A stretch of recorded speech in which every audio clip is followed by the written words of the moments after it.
Okay, and we are live. Gonna try to get there on there. Okie dokie. Now we are set to go. Welcome back to Film Study. Thank you guys for joining us. We'd like to we're just going to go ahead and jump right into this one. This is it's big news coming out of the NFL. So it's hiring and firing season, as is tradition. So let's just get into it. The head coaching jobs. There's 9 available. The most since 2000 and wasn't it 8 now? 2022. Well, yeah, it's not done yet. Not finalized. Contract is not finalized yet. So I will say that is it that true was something about the Titans wanting to re-interview him? He's been interested in the Titans. Yeah. So that's kind of one of the things. But also too, the Giants did not want him to leave that building without a contract. They did the whole 9. I actually don't think that's bad for him to be there because I think he might have a solid floor right now with having Dart and Scadaboo. Because you might have a quarterback. Because Dart didn't look bad. With Tennessee being interested and him being interested in Tennessee because they're getting a new stadium in 27.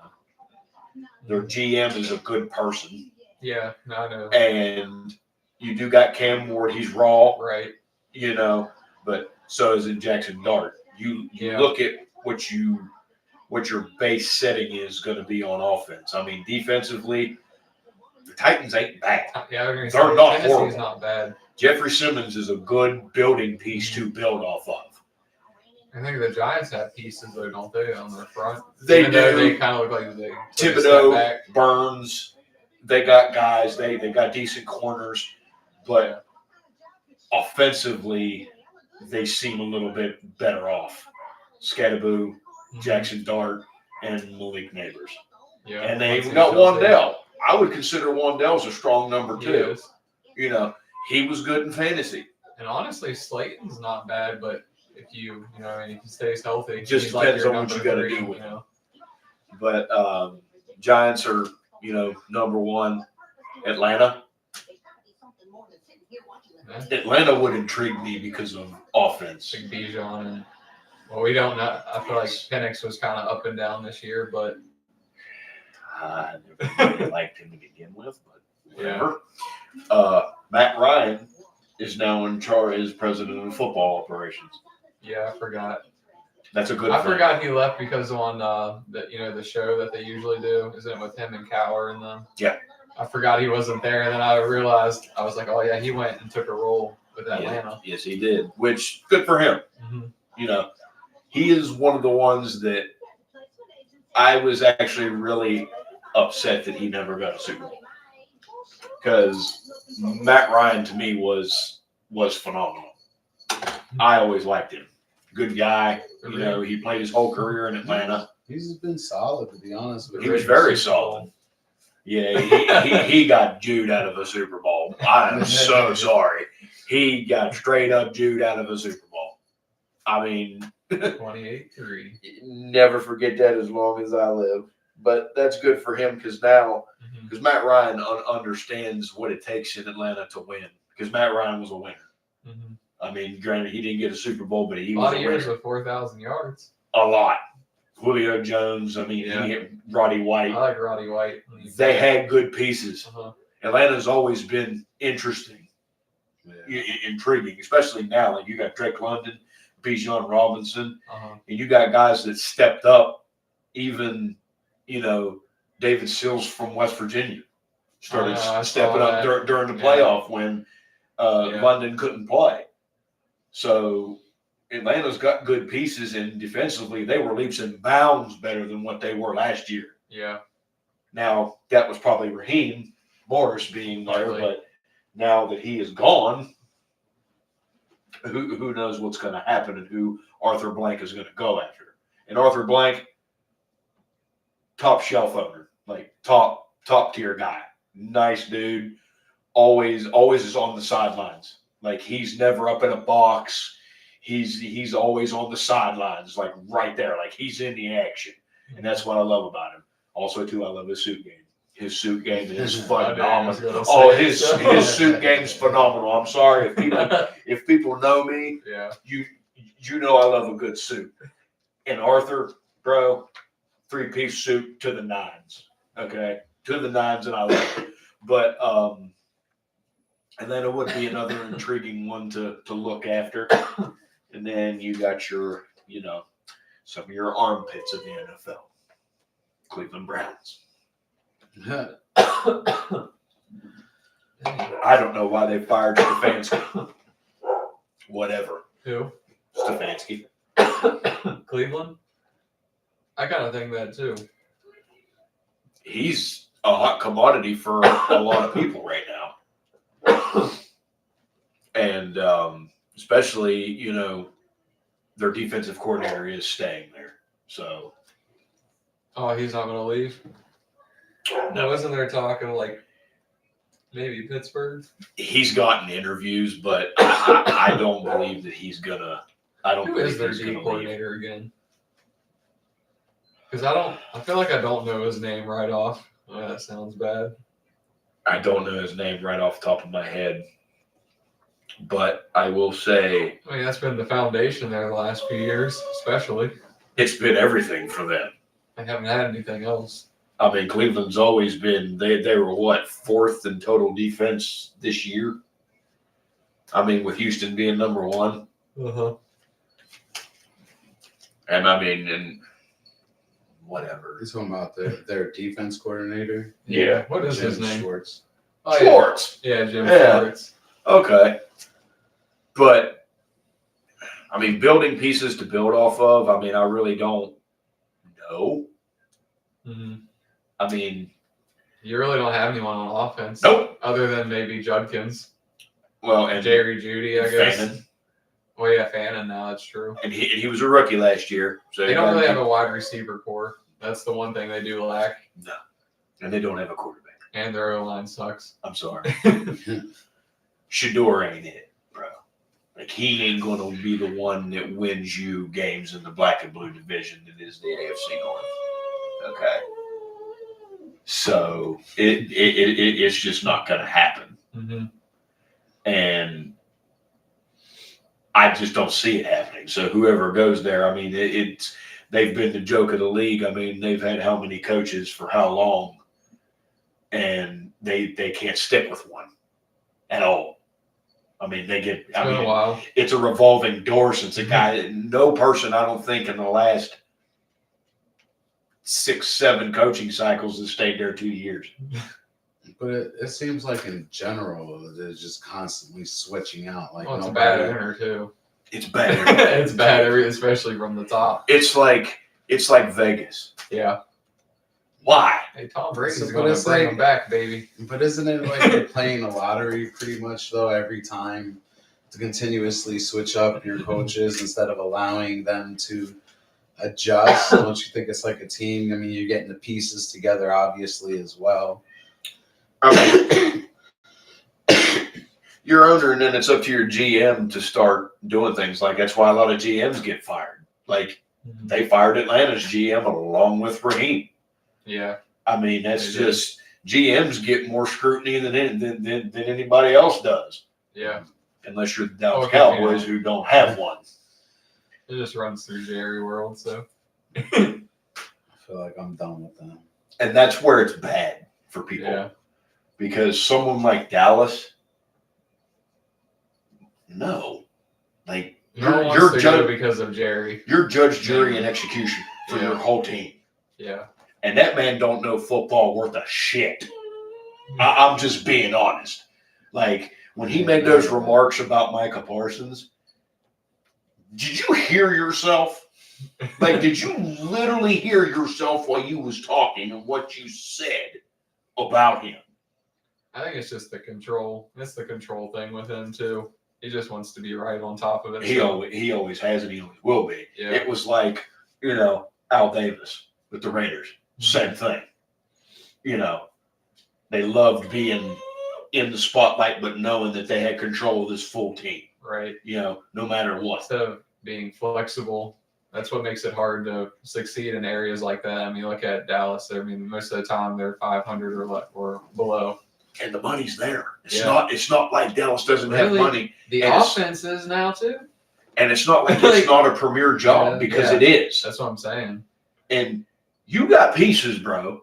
I mean, but do you think George Pickens will stay? Yeah. I feel like he will. Yeah, I really do. I hope he does because I feel like it goes. I already know where you're gonna go with it. But I agree. I mean, honestly, I'm mad Micah Parsons isn't there. I think really everybody enjoyed in Dallas is mad. I really enjoyed, in general, watching him play. So, now I have to watch him play for another team. That's what he does need now. He's another edge rusher. Oh, badly. Because losing him was bad enough. And Jerry doing that was just, I just could never understand that move. Could understand it. I think it came down to Micah didn't play around with the money, whereas CD still waited and Dak waited, even though they were frustrated. Yeah, but he does that with everyone. He does that with all the players, and it's almost like he waits to see how they really react. At what point he can push them, and then he ends up pushing them out. He's like, you're not worth it. He plays a game of chicken with them, pretty much, and Jerry wants to win. Yeah, I'll give the man credit. Yeah. He never wants to lose. Yeah, but and I'm not talking about football games. He doesn't want to lose in being wrong, right? Himself. You know what I'm saying? And sometimes you got to take the L's, man, because if you want to get to the W, sometimes you got to take some L's because your team was good at one point in time. I remember 2-3 years ago when Dallas's defense was top 5 in the NFL. They were. And now look at them. We could form a team right here and go beat them. It's like we went ahead and we did everything positive on the offense and completely lost on the defense. And at the end of the day, I know you need more of an offense, especially in today's game, and how athletic they are. I mean, everybody's running around like Michael Vick now. You know what I'm saying? And it's ridiculous. It's quarterback-driven league. Oh, yeah, 100%. Sure. I mean, your quarterback is everything. That's why I say, I mean, the coaches can call the play, but at the end of the day, the players are the ones that's going to be making those final decisions. You know what I mean? And, of course, obviously, the defense and how they play. But, being a Cowboys fan, like I said, I've been thinking for a while and saying it for a while now. I feel like I'm just going to leave the Cowboys as a team and then figure out what team I end up going to because I just can't. After realizing, I know it's dumb and I'm far late behind it. I think it's time to let go. Yeah. They're just idiots. It's the nicest way I'm going to put it. I mean, it's very, very frustrating at times because then you got other teams that are,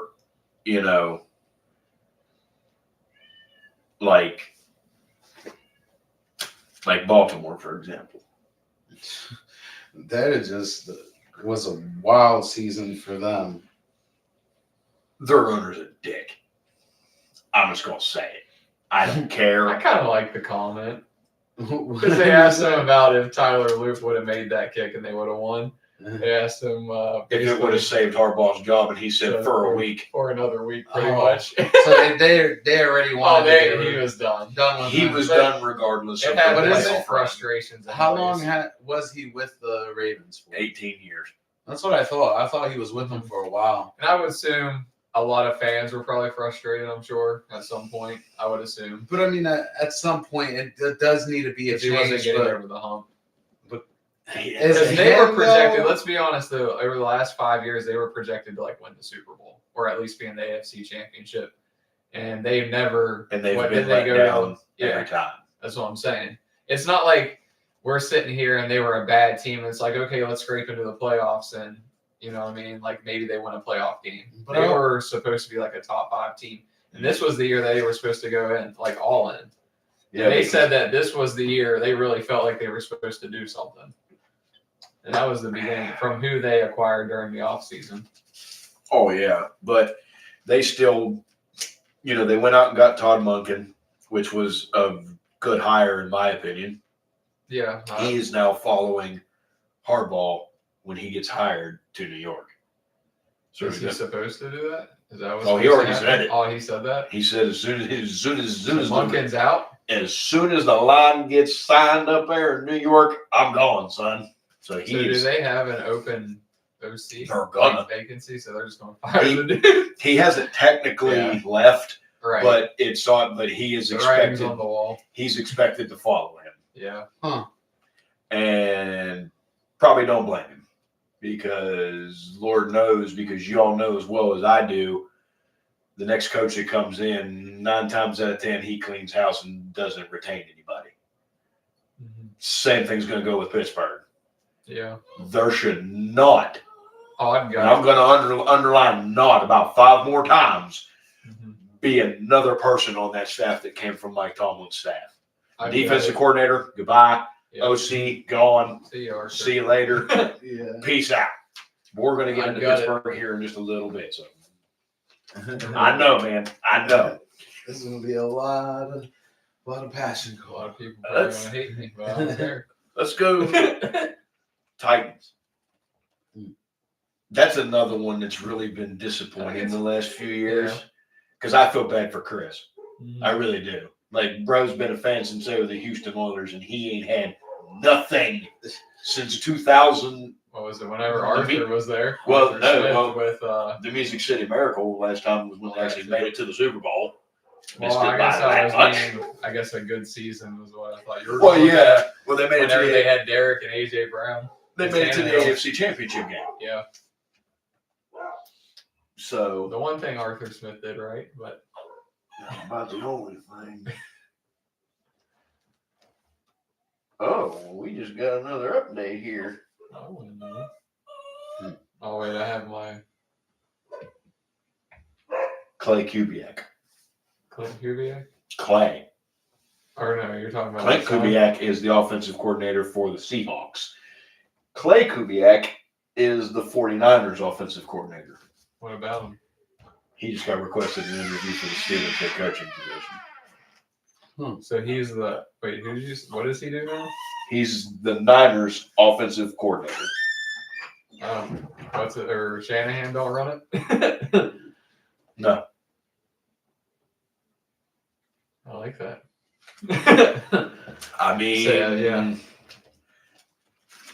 If you're going offensive minded, and that's one thing too. I know we're going to veer off a little bit here, but I do definitely want to talk about that part because with these new head coaches, I always want to know what coaching tree they come from.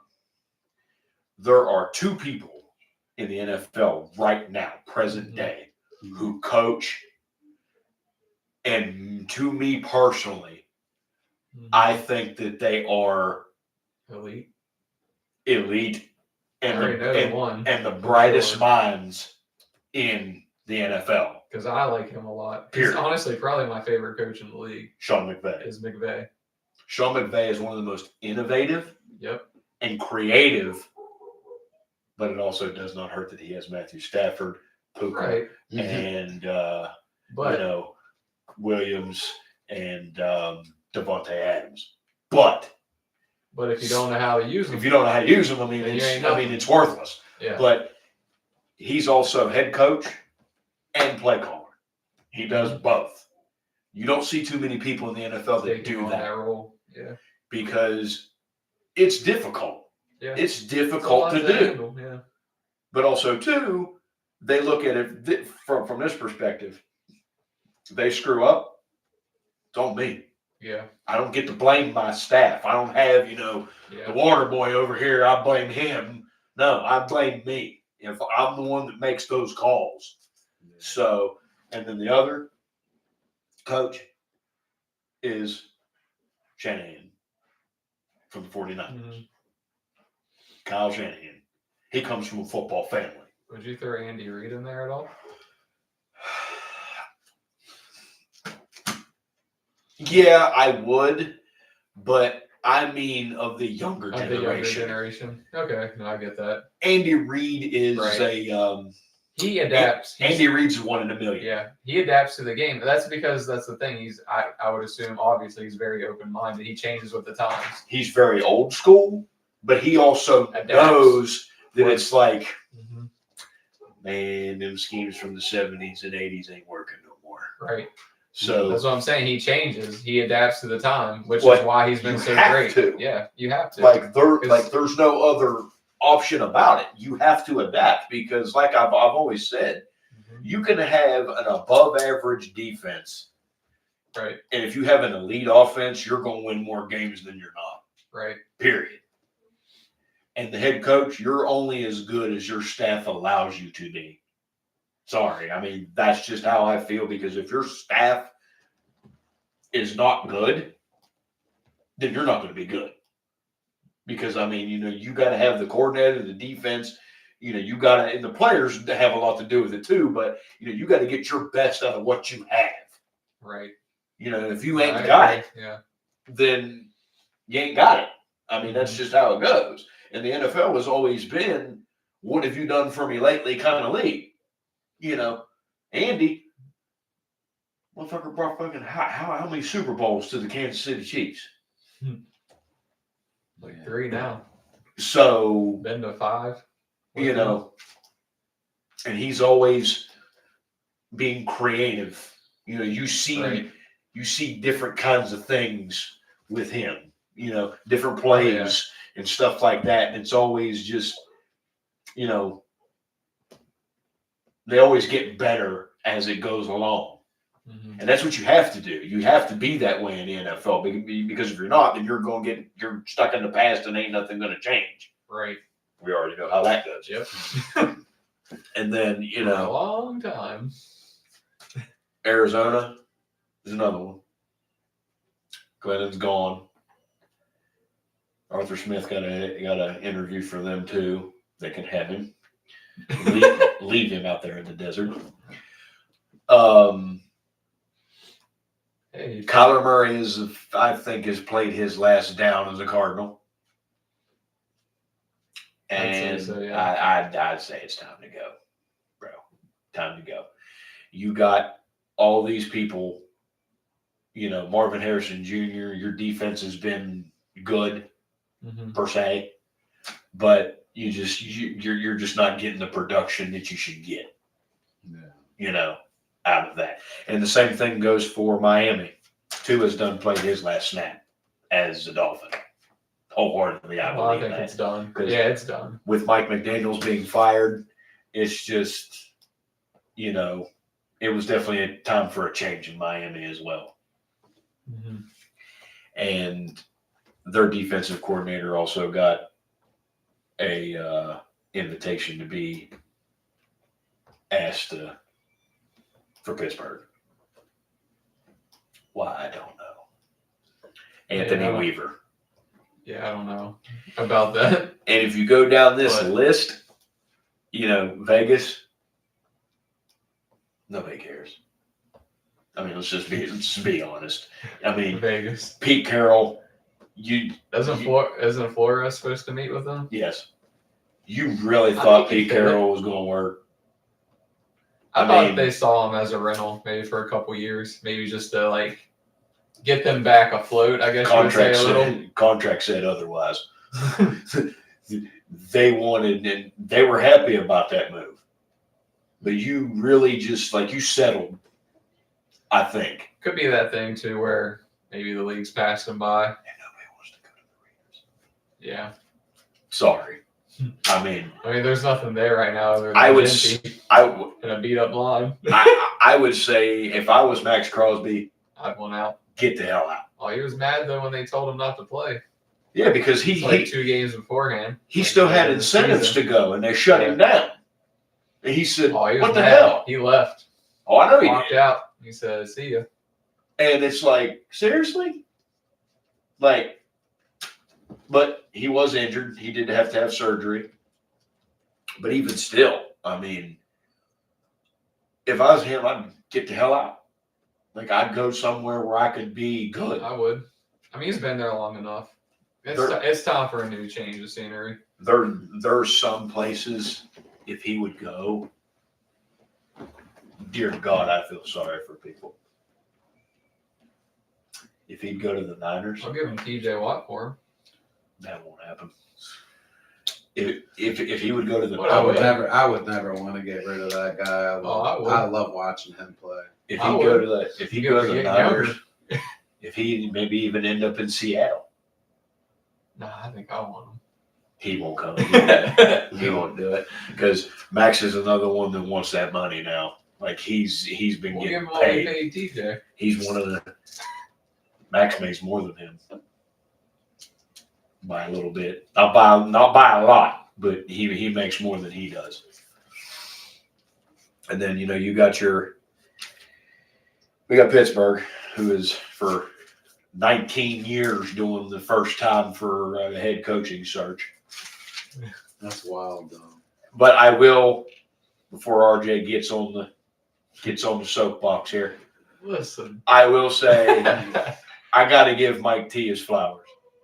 Like Coach T, like you were probably one of the only coaches that could have your last 5-6 years in Pittsburgh done what you did, which was win with Duck Hodges, Kenny fucking Pickett. He drafted him. I know. But we all thought that Kenny might be a good quarterback and an answer because, he did have some good games. Yeah. That game against I'm not Baltimore saying was that he phenomenal. Yeah. But, Mason Rudolph, a washed Aaron Rodgers, Still and Aaron Rodgers. and His fascination for him. and the So- Band-Aid that you called Russell Wilson. That was interesting. That I was didn't a expect Colin move. that. Because, give him credit, Russell Wilson is a Hall of Famer. Yeah. I mean- Some people think borderline though. But Aaron Rodgers did cry, by the way. Oh, I know. As I've seen, it was basically, as one source put it, it was like a funeral. Yep. And then now, Listen, I'm not going to hate on Mike T, even though I do hate on Mike T at the same time. there was definitely Listen. a love-hate relationship Yes. in Pittsburgh with him Mhm. because I appreciate what he's done, and I think he is a great human being. But the last 9 years has been awful. In a sense of getting, where you need to be.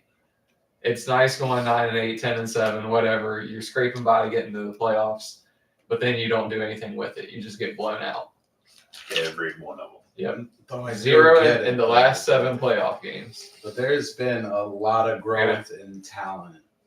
And that's the biggest thing is that, everywhere in the NFL, a lot of different teams are starting to show up. You know what I'm saying? It's just. But I also feel like Mike Tomlin obviously is very old school too. They're And they've also- never adapted to the offensive side of the football either. All those other people are getting with the times. Right? Yeah. Pittsburgh's still in 1970. It Because- feels like. Look at your teams now that came out of nowhere. Yep. Everybody thought New England was dead in the water without Tom Brady and Bill Belichick. The Bears look at haven't them. won a division in how long? Ben Johnson And goes they there. were They looking win the really division good on and a that playoff last game. game for the Patriots. I was It's another watching some of example. that, and that The looked Bears good. were the greatest turnaround in the NFL. Now I'm not taking anything away from Dan Campbell because Dan Oh, Campbell yeah, last yeah. year Yeah. did the most phenomenal job that anybody ever could have done because we all know the lonely times in Detroit. Detroit ain't had a winning season in 10 years until he came along. Yeah. So I would say that he was one of the best coaching turnarounds Yeah. in the NFL. But I'll also say that when Ben Johnson went to Chicago Right. with what he had, because not everybody was on the Caleb Williams bandwagon. No, I'm not a big fan. But right now, it's kind of hard to ignore him. Oh no, he's definitely progressed throughout the year. They are. That's why they're called the Cardiac Bears for a reason, because that fourth quarter, but also too, you can't live and die by those. No, it's eventually going to catch up, and it might be this weekend. And right now is the time not to fucking do it. Yeah, Yeah.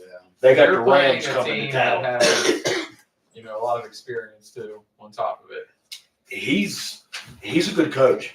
I was really Yeah. surprised when he knows how to run the football too. and how to get them guys to work up front because they struggled a little bit at the beginning of the year, but as the season went on, they've gotten stronger. Opening up holes left I'm and right. surprised Detroit did. I'm surprised Detroit let him go like that. I mean, I understand everybody wants to be a head coach in the NFL. Might have just been that. Regardless, yeah. Who doesn't? Everybody wants to cut their teeth trying to be an At NFL least coach. try it. At least try. Yeah.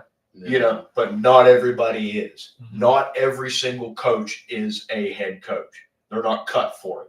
Like Arthur Smith was not a head coach.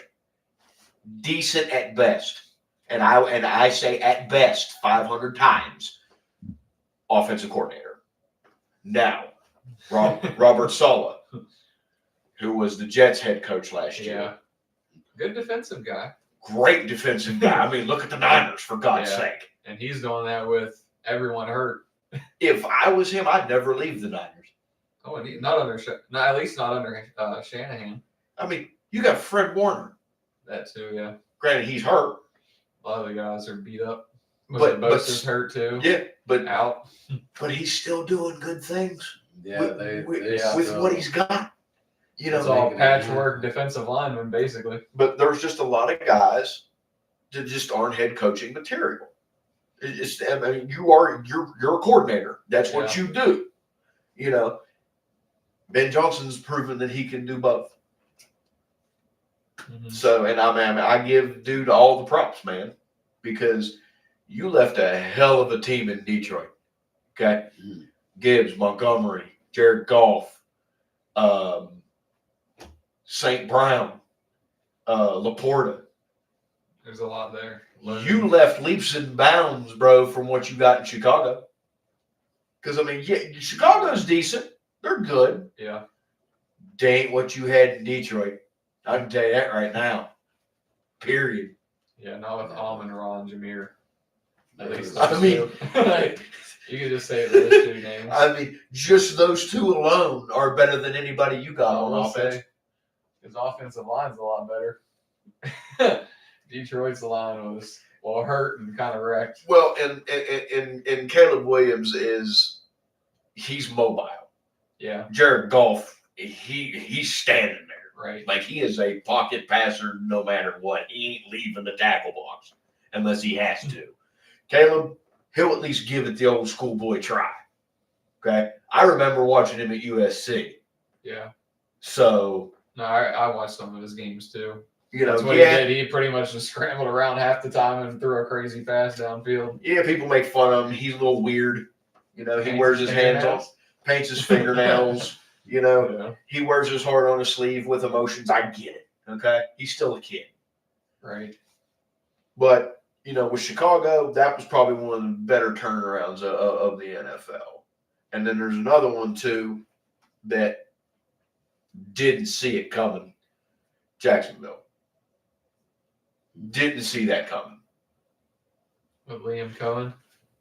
Trevor Lawrence has been on a tear the last 5 games, man. Mm-hmm. Everyone says, oh, you know, he's garbage. He's this, he's that. Is he really? Because I remember when he was at Clemson, when he was a true freshman, started as a true freshman. Oh, I watched a lot of them, yeah. He got comparisons to the next Peyton Manning of his football intelligence. Not just, you know, skill level, right, but just his football IQ was on level with Peyton Manning. He was getting draws from Peyton Manning. And it's like, okay, you know, tall, yeah, good arm, you know, somewhat mobile, a little bit. He's all the basically like features you would want. Yes, he's got everything that especially with today's NFL quarterback. You know, long flowing blonde hair. You know, got you know he got that, you know, the GQ look, even though he looked like Sid off Ice Age.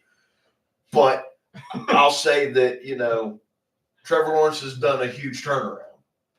He really has. And it's all thanks to Liam Cohen. I was going to say, because look what Liam did with Baker. For those couple of years in Tampa. Baker's best year last year of his career was last year. That offense was crazy, too. And now look what happened this year. They, like, kind of crashed and burned without him. Yes, they did. And it's like, look like they didn't have a run game anymore. No. But we got to give Bucky a little bit of time. I want Bucky Irving to come back strong, good to go. from Oregon Duck, I can't. I'll never root against him. This was like Herbert. I can't. I'll never hate Justin Herbert. If I have another favorite player, unlike my Steelers, I will say it's Justin Herbert. Dude's an animal. He got killed in the last game. I know he did because his it line was so bad. awful. I know. He lost his I two felt best bad for offensive him. line in the first 5 games of the season. Slater and Joe Holt. Lost both of them. Yep. Gone. And it's like, damn.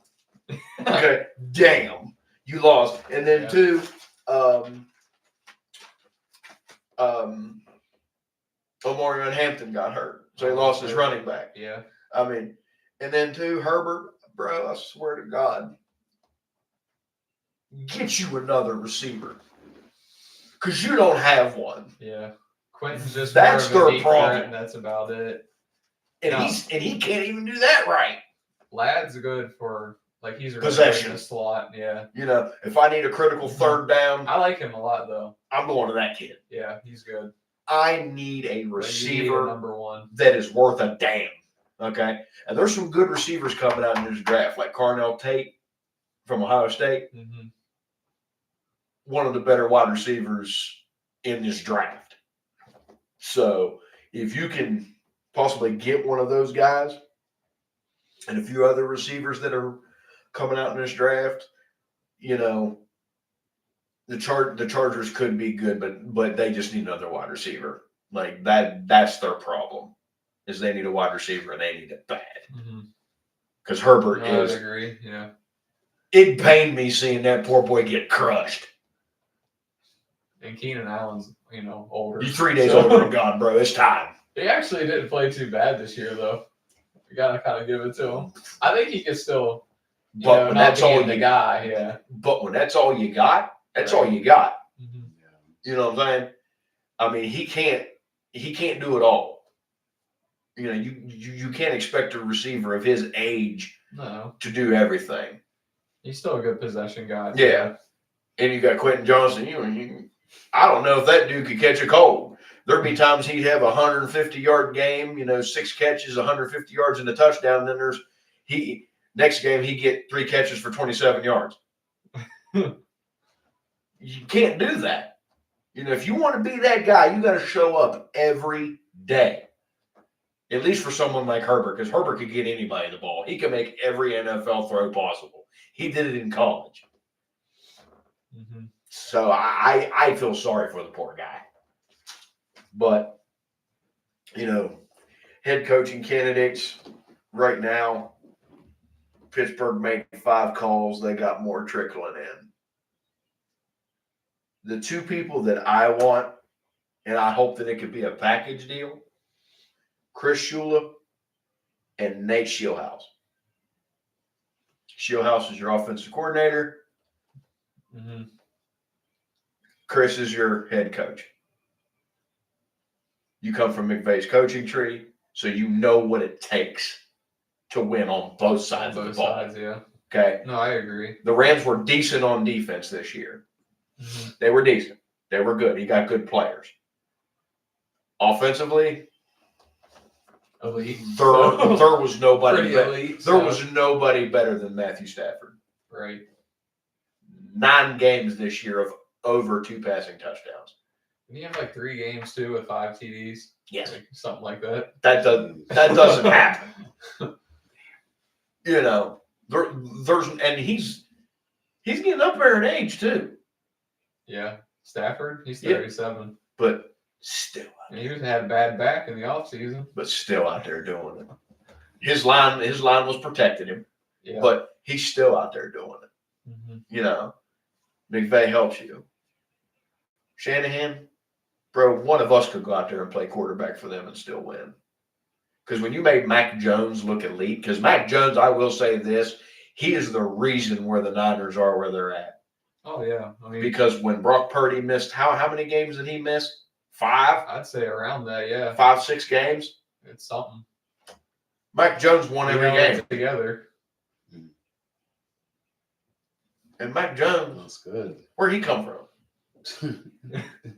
Yeah. I know where he came from. He came from Alabama. Jacksonville. He's from Alabama. But, Mac Jones, he goes to the Niners, and it's like this cat could ball. Mm-hmm. He out there throwing touchdowns, throwing for 300 and something yards, and not just on scrubs. And he kept the Niners. The reason why they're in the playoffs is because of Mac Jones. Period. Now, when Brock Purdy came back, that was a different story. He threw 5 touchdowns twice. The last 2 games of the season. Granted, it was against a busted ass Indianapolis team, but it is what it is. And then for the other coordinators, Brian Flores, we all know that's your perennial favorite, and he is one of the favorites to get the gig. I say between him and Shula though, but I am interested in Flores. I'm just because I feel like he's pretty buttoned up. I know a lot of people kind of hated him in Miami, like his staff I think did. He brings that edge to him. I think he would bring that type of culture to Pittsburgh. He definitely brings the edge. Yeah. And I like it. Mm-hmm. Those would be the two. Him or Shula is who I'm thinking too. For me too, for sure. If not Chris Shula, because I don't know. Now I'm thinking more like with Shula having probably more of that offensive side of the ball. Are you going to completely get that with Flores, I guess? Depending on who he brings in as the OC. And that's another thing that worries me. That's why I really want Chris Shula, because he understands he's younger. Today's offense. And I'm not saying that Brian Flores is old, because he's not. But who would he bring in? I don't even want to know. But you never know. Maybe he's got an eye for it. If he's that type of guy to just be like, hey, I'm the head coach, I run the defense, I want to bring in obviously a competent OC, and I'm going to let him do his thing, and I stay out of it. He's coming from Minnesota. Yeah, which is no. Who's their head coach again? What's his name? But he's offensive minded, ain't he? Yes. So I mean, being I there can't remember his name. might help. I just worry about things like that, just because, and also too, he's been known to be a dick. I know. So that's kind of like why I like him too at the same time. But I do like the Shula thing because I do have high respect for McVay, and anyone that's coming from McVay's tree, I feel like is going to do something. Yes, and then Jesse Minter, he is another one that has been very floated around for this job. That's what Chargers defensive coordinator. I don't want him. I don't think I do either. I mean, I think he's done great with the Chargers defense. I don't know enough about him. I don't either. So I don't know where he comes from. I don't know coaching tree, what you've done. Like that. I mean, I've seen what you've done with the Chargers, and they're good because they got good pieces there. That defense is good. The next one, good God, just why? Anthony Weaver of the Dolphins, defensive coordinator. No. I was going to say. No. One, I don't know much about him. Why? And two, I don't see why it makes any sense because, I mean. Their defense was horrible. I was going to say their defense hasn't really been that good in a while now. So. God. Ugh. Stuff like that just kills me. It really does.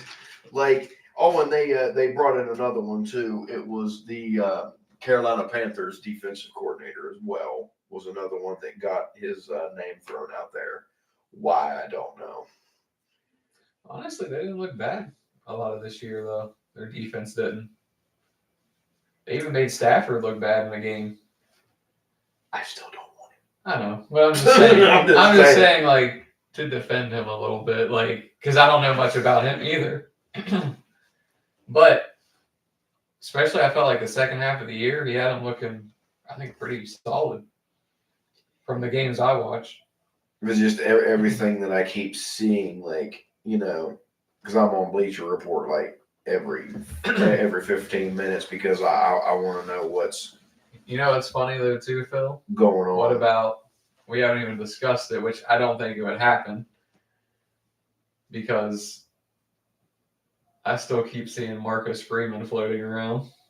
Some people really still think that, but He ain't doing it. I think he'll stay in Notre Dame. Stay in college. But that's my only concern too, is how would you transition to the NFL? And that would be a huge concern for me for Pittsburgh. Yes. And just I feel like that's the biggest question mark out of any of the names even really thrown out there. Because some guys are only built for the NFL, some guys are only built for college. Yes, but also too, he's starting to recruit kids out of the portal for college right now. So I doubt he's coming out then. I mean, if you're doing that commitment already, he's not going to screw. He had one of the Oregon players that entered the portal. He just committed to Notre Dame. Really? Yes. Yeah, he ain't doing that then. Because once he's got if you did that to those kids, that's dirty. You know, that's what I'm saying. Like I'm saying, I wouldn't want you. And knowing, at least from what I know, of course, I don't know everything about college football, but I know his character, and everyone says he's a great guy. This is a great leader. I can't picture him doing that to those kids. So. His players love him. Yeah. I will say that he is very highly respected by his players because when Brian Kelly did what he did, that man could jump off a fucking bridge. I don't care. There's just certain things like college football is just very different. There's just certain things that you do not do. Don't pull a Lane Kiffin. Right. Don't do that to those kids. Right. Like you can't get their hopes up and then be like, peace, see you later.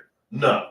Because that's the reason. That's they're the committing big reason to you. They're coming there. They're committing to you. That's why when a coach leaves, that following year, a lot of those kids that go into the portal now, or they just dip completely. Yep. Maybe later on down the road, after time runs its course with him, maybe he does dip his toes in the NFL. No, I would agree. Because a lot of college coaches, like they do want to give. Stay. Well, some want to give the NFL the old, schoolboy try. Yeah, it happens. But they learn the hard way at times. Yeah, it's different. Don't pan out.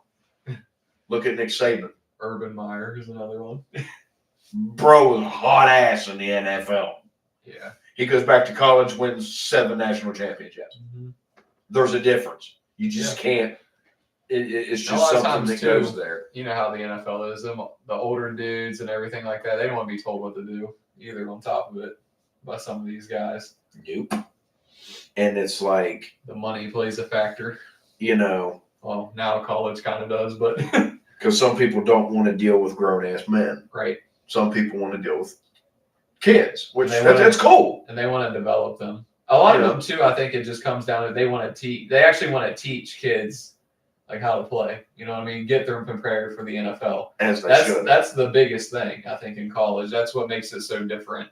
And that's why I feel like a passion towards it as well. And that's why they are not allowed to leave until you're at least a junior in eligibility. You can't enter the draft. Right. Which is, I think it's the greatest thing ever. Yeah. I think it's the greatest thing ever. Because you should not do that unless you are ready. Because if you're not ready, and plus two, once you commit to the draft and get an agent, you can't come back. Like there's no coming back from it. Mm-hmm. So once you make that decision, you're done. That's one of the hugest decisions that a kid could ever make. Dante Moore from Oregon, my quarterback, he turned down the NFL. Yeah, I saw and he's coming back for another year. I saw that. The Jets were going to take him.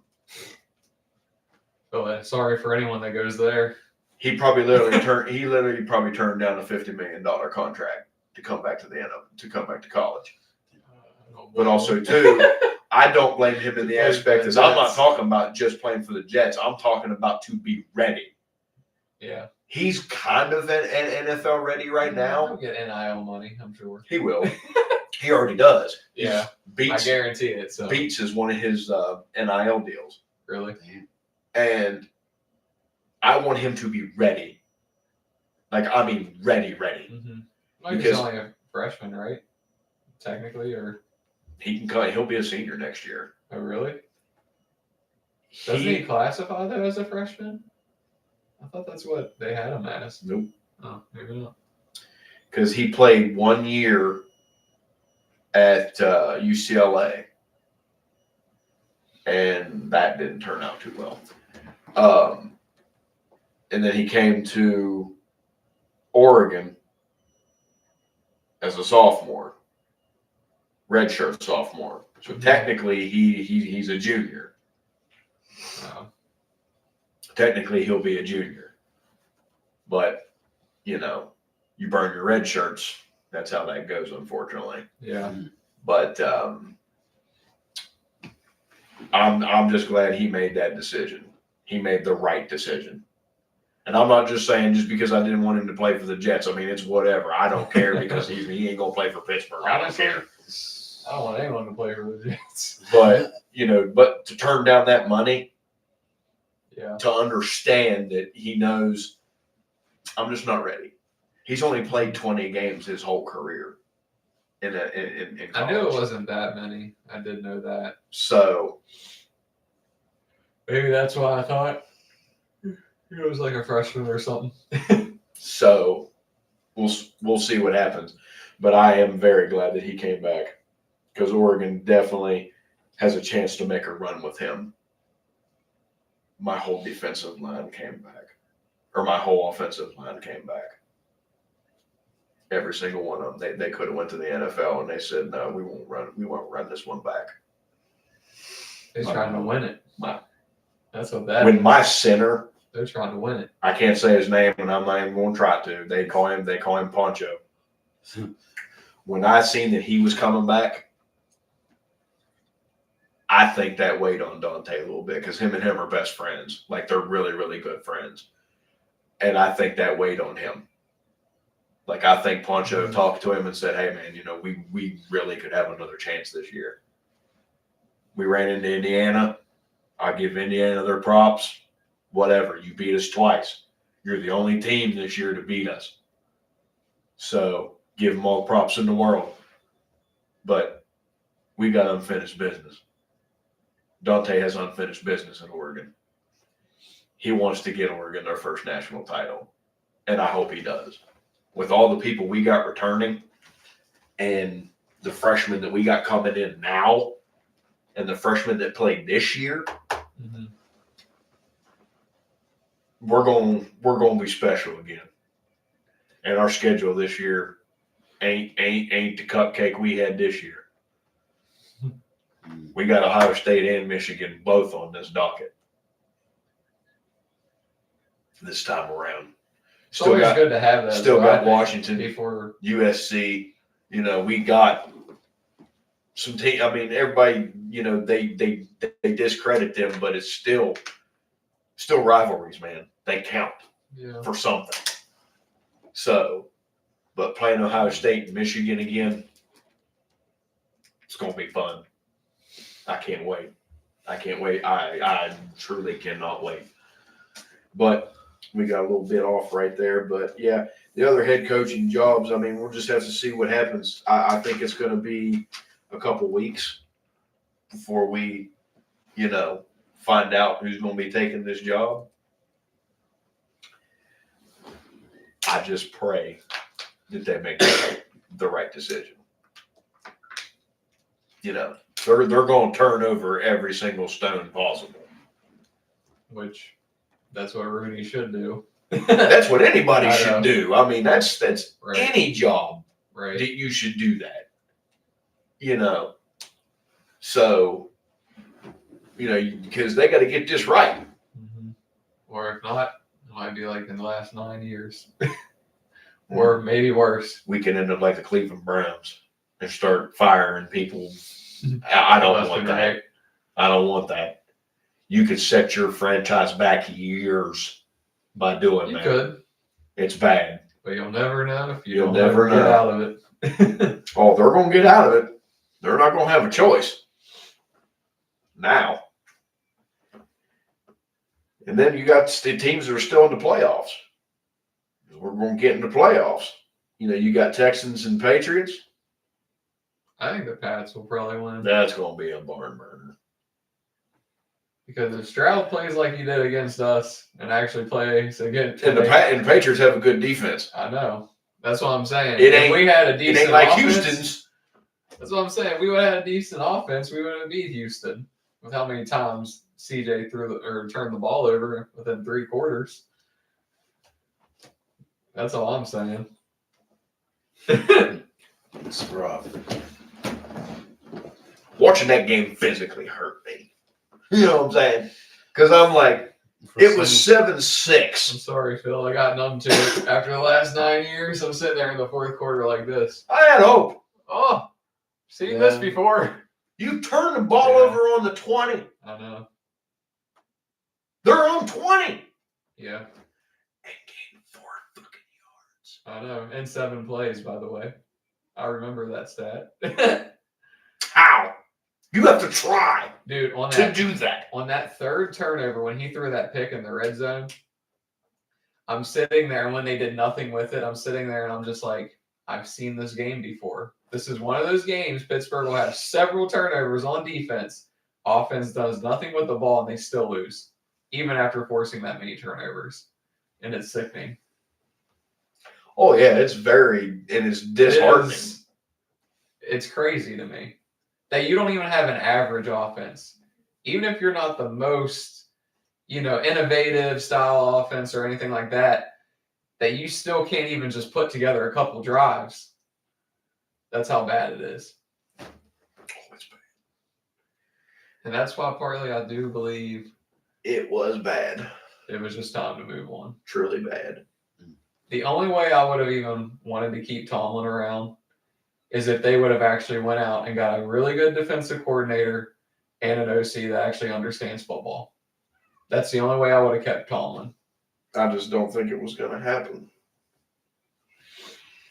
I truly do believe, because the last 3 coordinators all have the same style, I honestly really do believe that's a hand in Tomlin.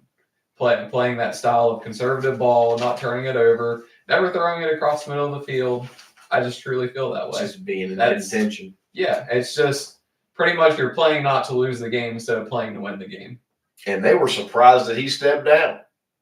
They wanted to run it back with him. Well, and that's what Rooney even said in the press conference. Yeah, he literally goes, I thought we were just coming in to have a chat about this upcoming season, his vision for the future. I mean, he's like, nah, he goes, I'm going to step away. I'll be dead honest with you. I never thought it was going to happen. I thought honestly, in this game, but in this game, no lie, if they won, lost, whatever, I still thought he'd be there next year. Because I had to see it to believe it. Because it's been this talk for a long time. I personally think he finally realized. Well, I really do. When the fans are finally starting to say fire Tomlin in the stands, he don't want to be that guy that's, basically that holds. And he actually did Pittsburgh a favor. Yeah, he really did. I think he did too by stepping away. But also too, that just shows you the kind of man that he is. Yeah. That it's like, I'm not going to sit here and be the one that holds these guys back. I understand there's going to be a lot of hurt feelings in that locker room. Like, I guarantee you there was probably some grown-ass men that broke down and cried during that meeting, which I get it. Dude's been like a father figure to a lot of people. Antonio Brown's crazy ass even said, he was like a father to me. He said, when I first came here. I will never knock the man that Mike Tomlin is. I know, why people want to play for him. Invited people over to players to his house. Not even talking about football. Just have dinner. Just his own hanging people. Out, yes. We don't even got to talk football. Right. And I do believe that is what, regardless of even how I feel over the last decade, that is what made him a good coach. I might not consider him a great coach in my opinion, but I think for years he is a Hall of Famer. But I do believe he is a Hall of Famer. I'm sure he will get it. I'm sure he will get it. And as he should. Mm-hmm. And with, that whole thing of him stepping down, that's definitely going to hurt. I know that hurt a lot of people's feelings because they did not see that coming. It was one of those things like that surprised everybody. Yeah, I was shocked when I seen it. I had RJ up and said, "You happy?" And then I realized that he stepped down. They It didn't is fire him. I like Mike in a sense. It is kind of bittersweet for me. I will say that, just because I have watched him obviously his whole career in Pittsburgh. I only got to watch Cowher for like 5 years when I was growing up. Yeah. Even that one, obviously, it didn't even really like I didn't want to see Cowher leave either because that's who I knew first. And Tomlin is kind of bittersweet, but when you get older and you know how the game's played and stuff like that, it was just time. Times change. Yeah, it was just time. Now, if he does, which right now the word is that he's going to spend time with his family, which that's what I heard. Which he deserves. I don't think he's going to coach like right off. I mean, his son plays football. His son is a defensive back. Mm-hmm. So, yeah, I know. He could help his kid go watch games. Yeah. You know what I mean? Like spend time with your family, which right. I get that. That's totally cool. The man's probably ain't done a good quality family time in 19 years. That's the thing though too. If he does get in the TV side of things, I'll love every second of it. Look at Bill Cowher. A lot of people thought when he was done, he was only going to do this TV thing for a couple years. Nope. But then he's like, wait, I could make around $20 million or so just sitting on my rear end, and I ain't got to be busy all the time. I can see my family. He might like that. He might Brady's not ever doing it right now. Yeah, that's what I'm saying. I mean, but he might not ever want to coach again if he's like, dude, why would I go coach again if I could sit right here in this chair, work a few days a week, and make 20 mil? But with Mike, I would definitely watch that. Yeah, for sure. No, I would. Like, I would never. Like, I think he would have really good insight. Don't get me wrong. Oh, yeah. I think he would too. And especially the same thing is it may give him a new perspective. Yeah. On how you look at the game.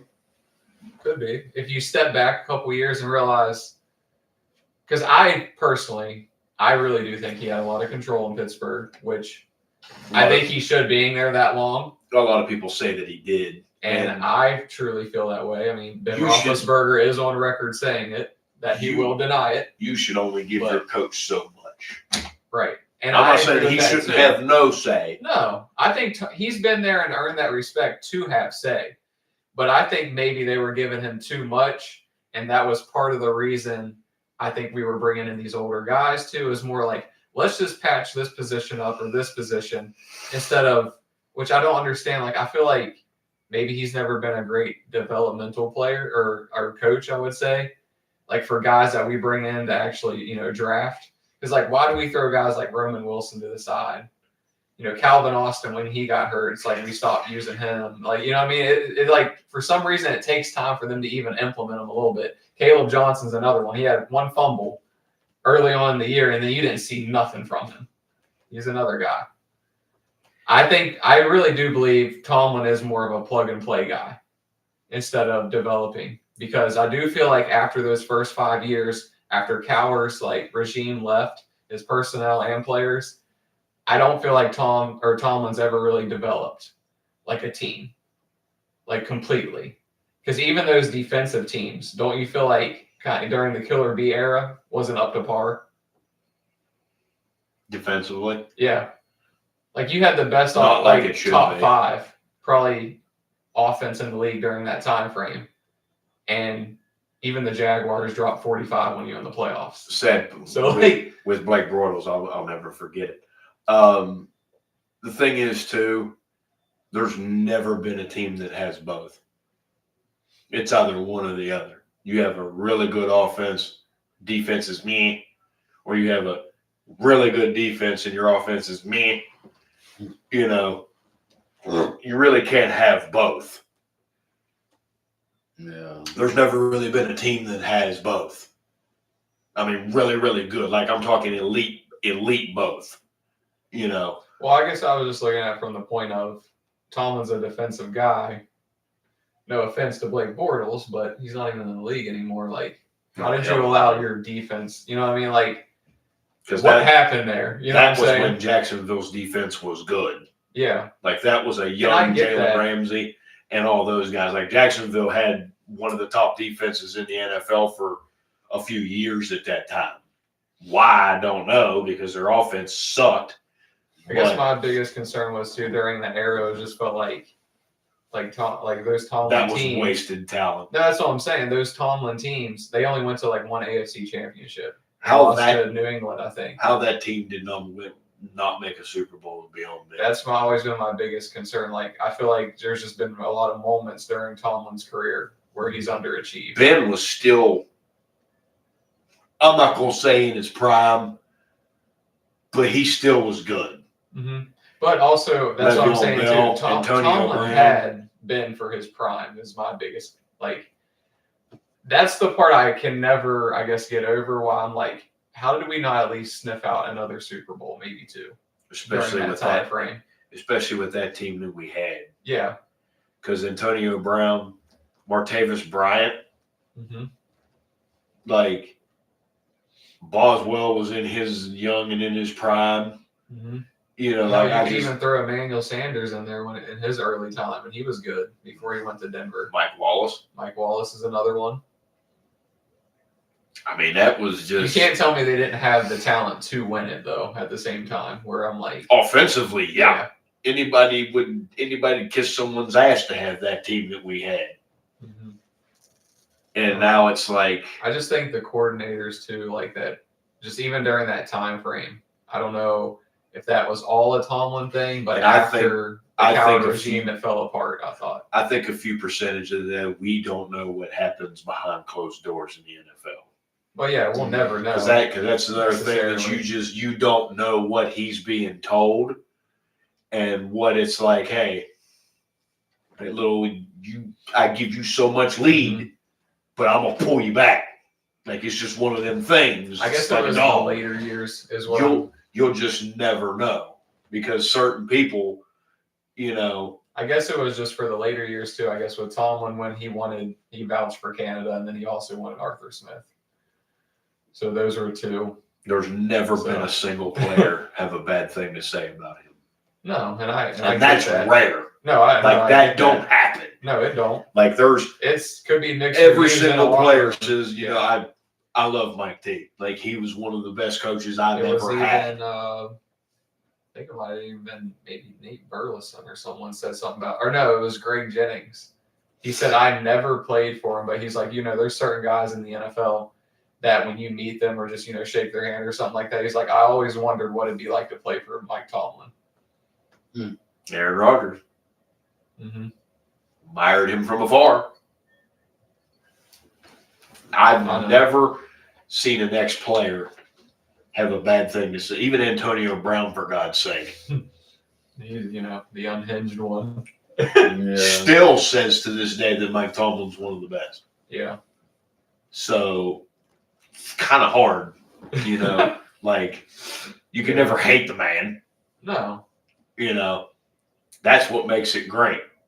You know, because if he was a dick, it'd have been like, you know what, whatever, good riddance. But you know, when you got guys that are saying, you know, even though I've never played for him, you still like him. You know. Yeah, I mean, because even at the end of the day, even when we weren't winning like playoff games or anything like that, it could have always been worse. We could have never been in contention at all, and I get that because some people always tell me too. They're like, "Well, you could be Cleveland, you could be the Jets." It's like I understand that it could always be way worse. I definitely get that. Oh, I totally but understand. Pittsburgh, you know how it is in Pittsburgh. The standard is winning a Super Bowl.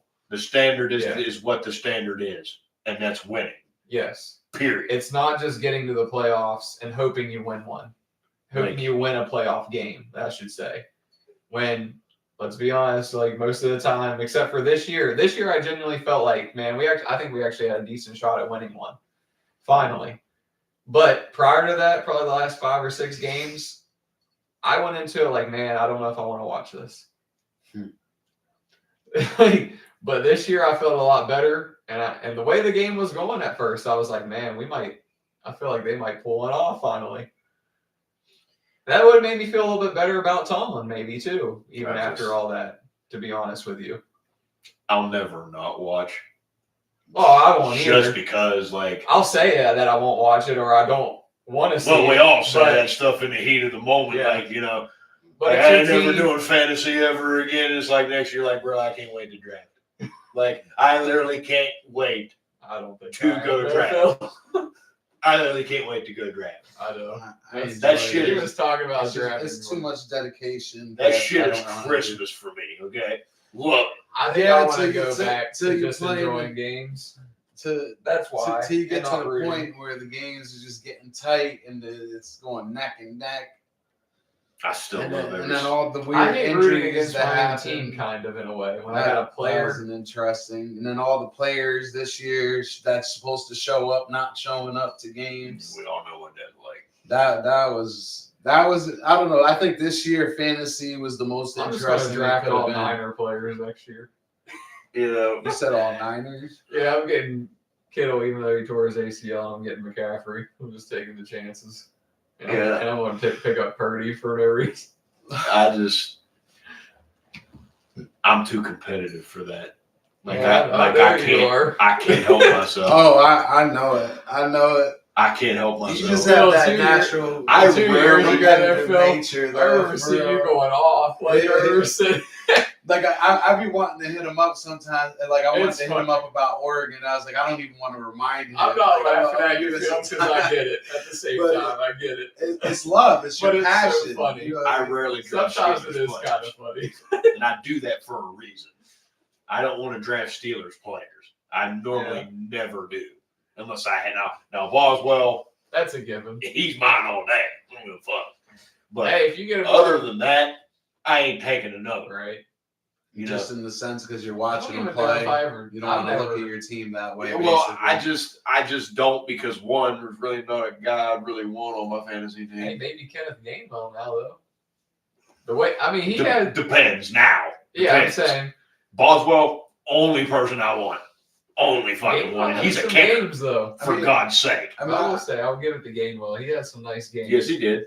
the biggest I think he's upside earned to though, stay. to be I would honest say with to Oh, yeah. playing fantasy and not being as much into football like you guys are is that playing fantasy did enhance and understand a lot more players. You know what I'm saying? I was watching you. It it. makes it Definitely more a lot more. interactive. Yeah, like I Oh, definitely you enjoyed definitely that have end to of be it. interactive with it. If you actually want to win, But I just if felt you, like if you don't care, then it is Who what it cares? is. I just hated feeling like I'm putting money up for this, and I know I'm gonna lose. Like I'm just putting up money just You're so betting somebody on a else. player. Yeah, to you play know, well. if I did That's all you're something, doing. you know, more if like just friends, just doing it just for the fun of it. You know what I'm saying? Nothing's up for it. Then I could be like, okay, I could get into something like that. Mhm. But no, I don't like to lose either.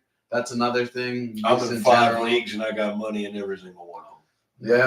Phil, I don't know how you keep track of all 5 of them just to even like put waivers in and everything like that. That would annoy me. Because But it's what he does. I I mean, know. and It would it's just crazy. annoy me But because you gotta I'm think of like it 5 this leagues way, and I'm though. like, You what be should I do sitting- here? You'd be sitting on the toilet and you just be like, I do. You know what I mean? Taking I- your time. I Oh, take yeah. time every Tuesday after Monday Night Football, and I just look. Phil And would be saying to me, should I do this trade? Should I do this trade? I probably screwed him on one of the trades. I'll never. I was like, honestly, But I learn from season to season. Like, I learned Yeah. what my mistakes oh were yeah, this you year. have to. Yeah. So It's like now, anything. next year, like, my draft strategy is changing. The whole entire deal of it. Like, I learned a lot from one stupid trade that I made this season. What'd And you it do? was totally my fault. What'd you do? It Though? was then Jigba trade, wasn't it? What 'Cause did he you- And asked Drake me- London. Yeah. Like, I screwed myself royally when I should have waited. I panicked because You got rid of him too soon. I got rid of a couple players It way wasn't too like soon. 3 or 4 weeks. It was And then just. I think it was like week 4, week 5. Something like So that. did you It was just like let him 4 or go 5 and got weeks. somebody else? Oh no, Yeah, I he traded, traded yeah. for him. I traded for other people, Yeah. Okay. and I gave the number 1 and the number 2 wide receiver in And the Jigba NFL away. was crazy. Oh, is it because they just weren't performing at the time? It's not that they weren't performing; it was I needed another position, Mhm. Mhm. and that was the only way I could have done it. Right. Now, I'm not going to say that it was entirely bad because I did get Matthew Stafford out of the deal. And I got CeeDee Lamb, even though CeeDee Lamb he was ass after everything. But, but Lamb did have a couple good games. He did. He had a couple good games that kept But me yeah, in it. but he really. But He really. I just never. If I would have stayed with what I had and didn't trade anything, I probably would have made the playoffs. Yeah. In that with league. Njigba, dude. At the time, he was dropping at least 30 a week. Yep, and that was right after I traded him. The day, because the Monday night game when Atlanta hosted that first Monday night game in years. So the question would be: out of Drake curiosity, London dropped 40. Does that the guy that picked up? Did he pick up both of the players, same person, or was it two different people? We traded. Okay, it was just one. Did he one end person. up winning the whole thing? It was actually he used those players against me because we were playing each other that day. Oh, no, but overall, did he win everything? Did he win? Did he win the He whole? made it to the championship and got his ass beat. Okay. Oh, well, at least he did get to the championship, but at least he didn't take the gold home. That would have been my. I wanted him to.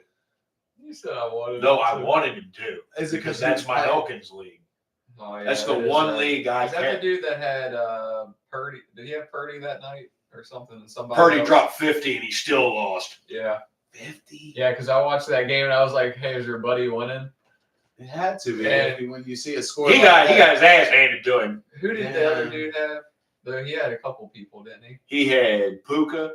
That's why he Puka had. went off. He dropped 50. Yeah, he did. He had Puka. He had Gibbs. Because he scored that late touchdown. And I'm like, did that seal it for that guy? And you were like, yeah, dude, he's getting killed now. Yep. Yeah. That's the wild. Dude's team was stacked. Like it was like unfair. Well, that's how I felt like playing in the fantasy league that I was. The main guy, my boy Prophet, that invited me in. I call him by his Xbox He had name. Chase Brown. But he went all the way. I'm pretty sure he won it all. And I was like, I was looking at his team and the way that he was playing everything. I mean, he was almost undefeated. Yeah. I was just like, damn.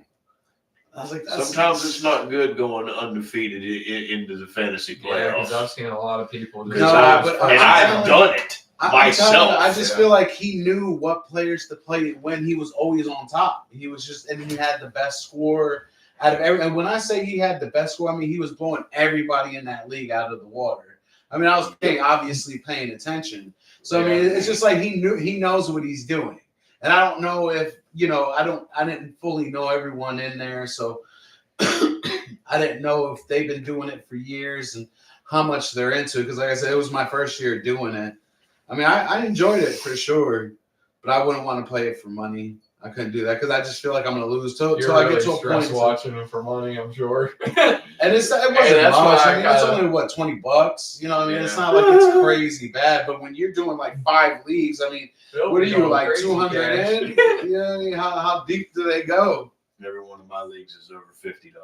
Jeez, that's crazy. See, I'd be stress watching way too much. My one, I'd be like, dude, that's because I don't like to lose money. You know what I'm saying? That's my problem. The league I get too competitive, even if it's not for money. That's my problem. The league that I won, play anymore. The league that I won was a 4-man league. It's 4 guys, $100, winner takes all. Yeah, so that makes up for the other leagues if he loses. I won that league. Am I right though, Phil? And that dude Sal was 13-2. He lost 2 games all year. Yeah. I drew him in the champion. I made it to the championship, and I played him in the championship. Mm-hmm. Beat the shit out of him, and won. Oh yeah, you had Derrick Henry. You bitched him the whole year. Yes, I fucking did. But that just goes to show you. He was so mad, dude. Derrick Henry won it for him though. This man cussed him up and down. I cussed Derrick Henry one upside down every Sunday, and he brought it home for him.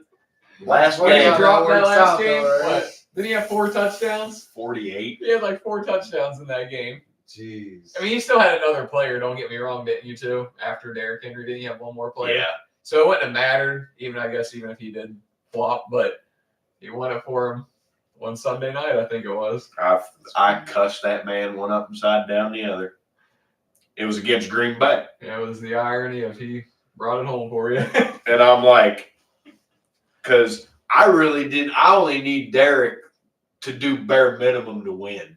Yeah. Like He didn't have to do much. He went honestly. above and beyond. Yeah. Like he had to locked it in. If he would have went for 50 yards and a touchdown, I was gonna get it. Yeah. But that first drive, then he pretty much he ran for a 25-yard touchdown, and that was it right there. Like that's all I needed to win. Here, you need some more points. I'll make up for what I didn't give you the rest of the year. I was down by like 12. Yeah, it wasn't much. That drive alone won it. Yeah. I mean, but yeah, I cussed Derrick Henry one upside down the other. I It's pretty funny though. Yeah, but I know he's also in Baltimore, and you're not the hugest fan of them in general anyway. Oh, I love Derrick Henry. Henry. At that point in time, I don't give a shit when it comes to fantasy because they're all fucking bums to me. I love Derrick Henry, and I'm a Steelers fan. I'll never hate the guy. I cussed Saquon Barkley one upside down the other because he didn't shit this year. Yeah, he was the other one too. That's garbage. The two biggest guys that what you expected to do, they didn't do as much as they normally would have. I seen when I left Elkins after drafting that team. Felt pretty good. Huh? So I seen a championship team. Because I had Saquon Barkley the year before. Derrick Henry was on a tear for another guy who didn't win 3 games last year. Yeah. And he had Derrick Henry. And I'm like, I just got both these guys. I got above average quarterbacks. I got CeeDee Lamb. George Kittle's my tight end. I said, I got Boswell as my kicker. I said, I got a championship team written all over me. I won 5 games. He did good. Jeez. So he did good. That was rough. And I had Jackson Smith and Jigba and Drake London before I traded that was before you traded him. Oh, that was honestly, you probably would have made the playoffs. That was playoff team straight off rip. Yeah, especially because towards the end of the year, for sure, Henry and Saquon have done a little bit better. I'm not gonna say their seasons were like last season, but they were definitely doing better towards the end of the year for sure too. But if I had those two from last year's teams, there was nobody that could beat me. I don't care if that dude had Gibbs, Puka, all that. There was nobody that could beat me. Derek was averaging 28 points a game. So sometimes 30 and 35 and 40. Saquon. Could you imagine having McCaffrey? He was a fucking touchdown waiting to happen. McCaffrey and like Gibbs this year together. That would have been crazy. He did. Did he really? That boy had McCaffrey and Gibbs. He had Caffrey, McGibbs, and Puka. Your 3 best people that you could ever have. Like they all dropped at least 30 probably every week. Yeah. That's all you needed. That's 90 points from just 3 guys. If you didn't win from that, then I don't know what the hell happened. You suck. Yeah. Yeah. The rest of your team is ass. And he had Chase Brown. Like, and that right there, and he's younger too, Logan is. That goes to show you because these guys take quarterbacks in the first round all the fucking time. Yeah. He drafted last this year. I would have probably went receiver and running back or vice versa. He did probably running back first, actually. He did not take a quarterback until the fucking 3rd round. I don't blame him. Because you took the best skill position because his first 2 picks were Gibbs and McCaffrey. Or do that. I ain't against that. The running backs. That's wild. I always. One of the last Please give me the 10th pick this year. Please. I'm begging. Because you get back-to-back picks. I'm begging you. Because if all these guys take quarterbacks, because the first 5, because I was 6th in this time, the first 5 guys, quarterbacks. Every single fucking one of them. Mahomes, Allen, Burrow, all gone. I took Barkley. I didn't know he was going to suck. Yeah, I mean, you never know. Lamar goes after me. I'm like, you motherfucker going to take every quarterback known to man. Bijan didn't go till 9th. 9th. Oh, he was people's projected number 1 pick taken and didn't go until 9th. Good thing he had a bad year, I guess. Mahomes went 4th. I stared at this man like he had three heads when he said Mahomes. He said, I'll take Mahomes. With the fourth pick? Seriously? 10th roll around? Gibbs and McCaffrey. And I'm like, this fucker right here. I said, please give me the 10th pick. Please next year. I swear to God. I already know the first two that I'm taking. If they're not gone. Which I highly doubt it because these guys want quarterbacks out the ass. Puka? Okay, 3. McCaffrey, Gibbs, or Njigba. Whichever one comes first. I don't fucking care. But I'll have to watch to where Clint Kubiak goes. Because if he leaves Seattle, then I don't know what's going to happen. With Njigba. Yes, I don't know what happens, so I'll have to watch that. Good point. It'll probably be Puka because Sean McVay ain't fucking going nowhere. So. No, he ain't going nowhere. Please give me the 10th pick. I will pay somebody for it. I will pay them for it. Because if you guys are going to keep taking quarterbacks with 7th, 8th fucking picks, then I'm a shoo-in to get the two guys that I want. Mm-hmm. I'm a shoo-in. I'll wait for quarterbacks later. I don't give a damn. I usually do too. I don't care. I'll take whoever. Mm-hmm. I'll take Brock Purdy. Yeah. I'll take Sam Darnold. I don't give a damn. My draft strategy is changing. Please give me that 10th pick, please. Swear to God. That's just where the NFL is going to go nowadays. Because like I said, it's always been a quarterback-driven league, but in fantasy, you don't have to do that. No. Quarterbacks are going to be there, people. Yeah. As long as you don't take them because it's a domino effect. As soon as one person takes quarterback, they all go. Yeah, I just feel like... Well, people get scared to death, and I'm like, what are you people doing? You don't have to do that. Oh, I know. That's how it does go, though. You know who the first person taken was? Josh Allen. Josh Allen. Yeah. And I'm like, seen that coming. It's because of what he did last year. Because I had him last year, and I won the league with him. I seen that, and I'm like, well, that was a shocker. Not really. It really wasn't. Jalen Hurts, Joe Burrow. And I'm like looking around these people, and I'm like, seriously? Like, I literally want to get up and I want to flip the fucking table. Seriously, people? Why? I love and hate every one of you at the same time. Because you're going to make this easy for me. Yeah. And I even asked after we're done drafting, I said, why does everybody take a quarterback in the first round? They're like, well, it's a 2-quarterback league, so you got to at least have 3 for 1 for your bench and 2 start. And I'm like, yeah, okay, I understand that. Because every single one of my leagues is the same way. Every single one of them. And this is a 10-man league, so I understand your quarterback conundrum here. But in the first round, you don't have to do this. They're going to be there unless one of you guys starts the domino effect. Right. Then they stare at me like I'm an idiot. Like I don't know what I'm doing. Because my other leagues, I ain't taking a quarterback until the 3rd, 4th round. Period. I don't care what your book says. I don't care about any of that.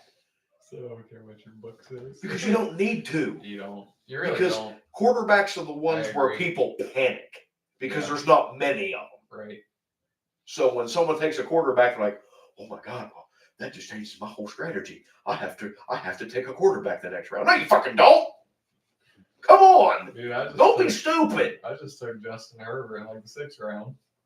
A quality starter. That's who I took. And he was playing really well until his offensive line got destroyed. Destroyed wasn't the word for what happened. But Herbert was good. Herbert was giving me like 25 a week most weeks before all that went downhill. And this stuff right here, getting into the fantasy stuff, this stuff right here is going to make a huge difference in fantasy. Oh yeah, where coordinators go, it's big because it's the style of play. Because like Clint It's Kubiak the big thing. and Jigba had the best season that a wide receiver's seen in a long time. That dude almost had a chance for 2,000 yards receiving. I was gonna say, and I had him Jigba. Last year I had him, and he put up really good numbers. Mm-hmm. And his numbers this year were even better. So that just tells you. Almost had a chance for 2,000 yards. Lamb last year, and Josh Allen, and usually those three would go off. That's why I won. Josh Allen really didn't. I mean, he had a couple games this year, but he really wasn't impressive. Not this what year. he did last year. His numbers were down. Because I was kind of keeping tabs on him because I enjoyed watching him play last year. Yeah. I definitely did. But hell, you can say the same thing about Derrick Henry. He had one good game. Actually, I had Bucky. One. I had Bucky Irving last year too, on top of those guys, and that was when I had Cohen Baker was there. And Liam Cohen, dude, Baker was a set it and forget it. Yeah. He never came off the roster unless it was a bye week. Yeah.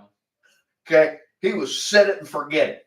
There's just a couple players that you can do with that. Just leave them there until their bye week, and then just do that. That's it. You just leave them there, no matter what. I don't care who the hell they're playing. No, that's what I was going to say. I know last year that was the same thing with me. I had like 4 guys that I probably could do that with, and I never even questioned it. I was like, I don't care if they're playing the number 1 defense. Nope. Set it and forget it. That's like Allen. Ain't nobody ever going to bench Josh Allen. No. If he's playing, I'm starting. If he gets 6 points, you're like, well, whatever it is, what it is. I ain't sitting him. That's like what happened with someone like with Stafford this year in my league. He was in I think it was the game before the championship. Could have cost him, but he did have his other guys go off, so it didn't cost him. But I don't care if I think they were playing Seattle's defense that week. Yeah, I remember that. Because a lot of people were saying that you could sit him here. No, I personally, if I would have had Stafford just because of what he's done all year long, I'm riding him. I don't care who they're playing. I played him against Seattle. I wouldn't have cared. And guess what? He did good. Yeah, I know. He passed for 4 touchdowns. Because I saw it, and I saw what he put up, and I was like, he put up like 30. And I'm like, yeah, that's why you don't ever sit him. And that's why you don't ever sit him. Because, I mean, I don't care. They're playing. Yeah, if he has a bad night, he has a bad night. I'll take the chance. But I'm not risking it. Whatever. I ain't risking it. There's very few players, and I will say there's few. Oh, yeah. That you sit there and be like, nah, I don't care what the hell. I'm riding with him till the wheels fall off. Mm-hmm. He's one of them. That's what. Now, Derrick Henry. I swear to God. Depending on matchup, because we're that first game when he scored 38. You're like, I know. I remember that. I was like against Buffalo. I was like. I said, this is going to be easy championship money here. I said, because I had Saquon Barkley and him, I said, I'm riding this till the wheels fall off. Guess what? Week 2, wheels fell off. You said week 2 was over? It was. I know. Derek didn't do shit. Till championship week. Even still. But where was you when I actually needed you to make it to the playoffs? Nowhere to be found. Silent. Phil's never going to draft him again now. Oh, no. And I told Phil this from the Elkins League. I said, I swear to dear God Jesus, I said, if I ever draft another Green Bay Packer, I want you to fucking punch me in the face. If I ever take Jordan Love, Jordan Love fucked me in 2 leagues. Not 1, but 2. And I know his because he was too because I have Josh Jacobs. Because he was the best available. Love was literally the best guy that I could have taken. And you're sitting here thinking, okay. Because he got hurt in that game. And I had Josh Jacobs who gave us 4 points. Was it Josh Jacobs like 4 points or something? I had 2 points in that league. Because they didn't play him. They pulled him because he's had this knee ordeal and I don't know. I had him. But in the prior week, he drops 25 playing with that knee. And I'm like, you know what I mean? That's just what happens. I had him, Jordan Love, and then there was 2 other guys. You had Jacobs, right? And they all fucking went down with injury in the same games. And it was a playoff game for me. That's win or go home. That's very unfortunate, especially the week of the playoffs. Jordan Love only got 4 points at home games. Because then he get hurt in like the second It was quarter. against Chicago. It was like in the second quarter, maybe early second quarter. Concussion, not returning. Yeah, he was done. And no, He got rocked. That was in the championship game. I am so sorry. I was playing Phil. We have an 8-man league. Worse.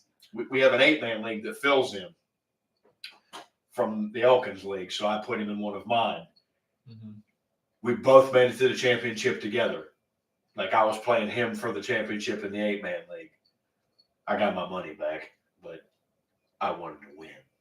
I don't care. At that point in time, I don't care about the money. Yeah. I want to win. You just want to win overall. Yeah, I get it. Especially against him. Like me and him, friendly rivalry. Yeah. But I get it though. It's a friendly. His fucking team beat me by 105. Jeez. Worst loss I ever had in my life. And I scored 100. Well, worse than a Mike Tomlin loss in the playoffs. I scored 100 and still lost by 105. You scored 100 and still lost by that many? Still lost by 105. He Yeah, fucking slaughtered me. He had everything going for him then, huh? He had Brock Purdy that time he threw 5 touchdowns. Mm. He had McCaffrey. What's I supposed to do? I can't do nothing with that. Come on. Not with the way everybody else was performing. Everybody went off. I had players scoring 5, 8, 10. I think my highest person scored 20. Sounds like my team. What Pretty the much like hell am I supposed to do with that? Last 6 weeks of my fantasy. What do I do with that? That's what I was saying this last season. That's like I said, now that I played in the league 1 year and trying that fantasy, like I was watching, I was like, damn, I said a lot of people on fantasy are pissed right And now. he's a trash talker too. I hate those people. Because you're too competitive. I hate those people. Well, I know I would be. If I knew what I was doing, I'd be talking trash. I love talking I don't trash. do that because I know what it's like. Yeah. I'm not one of those people. Like I ain't going to rub in someone's face. Not that asshole. No, I had to wake up I'm to a screenshot of the score. That's what I woke up to on vacation. Oh, And then he wasn't. New Year's Eve is when I had to hand the motherfucker the money Oh, in person. It was not fun. right before the New Year too. Happy New Year, Phil. It was at the bar. I was so mad. He said, "Yeah, this money's going to good use."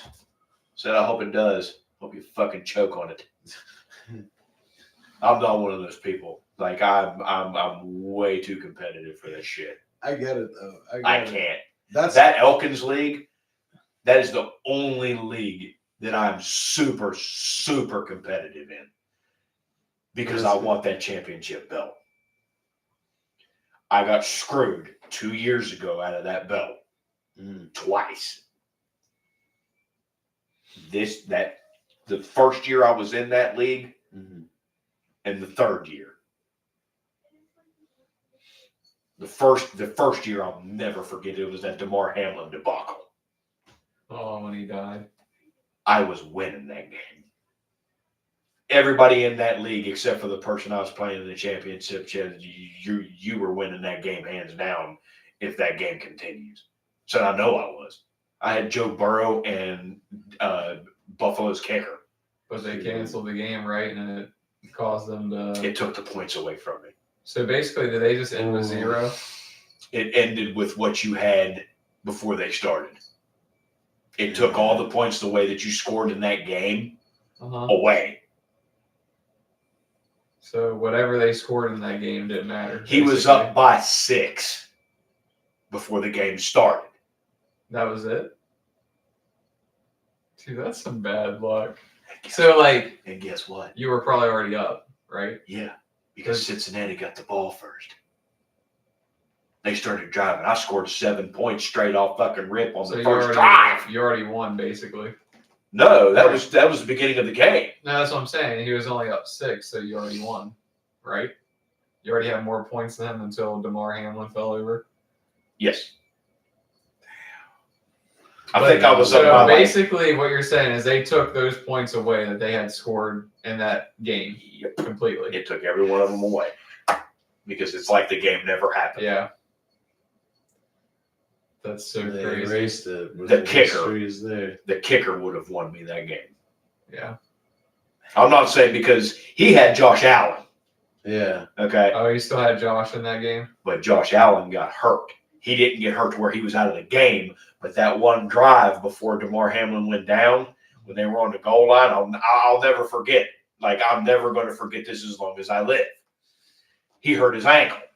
The story passed down to the little ones. He got tripped up, tweaked his ankle. He was hobbling. Yeah. And I'm like, the way Cincinnati's defense was playing, I was like, they're going to get after his ass. I said, they're going to smell blood. And Joe Burrow was on fire. Yeah, I I mean, remember that. Joe game. Burrow He was playing on really it. well. I do remember that. And I knew, I said, if Cincinnati starts the game off with this ball, I said, I didn't want him to defer. I said, I want Cincinnati to have the ball first because I don't want him to keep burying me with Allen. Yeah. So Joe Burrow got the ball. He was dealing, just dying down the fucking field. They score a field goal. I had Cincinnati's kicker. Oh, what, McPherson? I had McPherson. Then when old homeboy had a heart attack, bro, I'm so sorry. When homeboy had a heart attack, I was like, So are you blaming DeMar Hamlin for Nope. your loss? I'm just kidding. other people did Yeah. in fantasy. They said, fuck this shit. I'd have kept on going.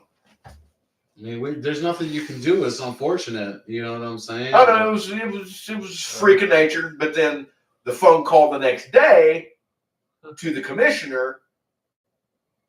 So what are we doing here? Wait, you called him? Oh, you're damn right I did. I didn't know if. Oh, yeah. I said, what are we going to do? He said, well, we're going to have to do whatever the app does. I said, we're going to shit. Because the league manager can control that. Right. To which is if we keep going. Yeah. And I'm like, we keep going. We go to the next game. Okay? And then play it. Did they? It wouldn't let you. I was going to say, because they never made that game up, did they? Nope. That's what I thought. They were thinking about it, but Yeah. they never did. He said, if they make up that game, then we'll keep going. I said, what if they don't make up that game? What are we doing here? Damn. Because you were technically winning. So I was like, I'm not getting getting screwed this way. They He said, screwed I'm you, not bro. getting. Well, He said, well, we talked about it, yeah, how did that go? and we actually? came up with a civil agreement. Co-champion. Rock, paper, scissors. No. No. Why not co-champion? You get half the money. Both of you. Well, half the payout. this is what happened. Because in this league, champion gets a belt. And then the champion gets to pick where this draft is hosted. He would have won. I'd have been driving to Charleston to draft. Because this is how that goes. It's league rules. Yeah. I said, okay, I'm going to bite this one. I'll give you the belt and you can be champion. But I get the money and I get to pick where the draft is hosted. Well, I'd rather have the money anyways.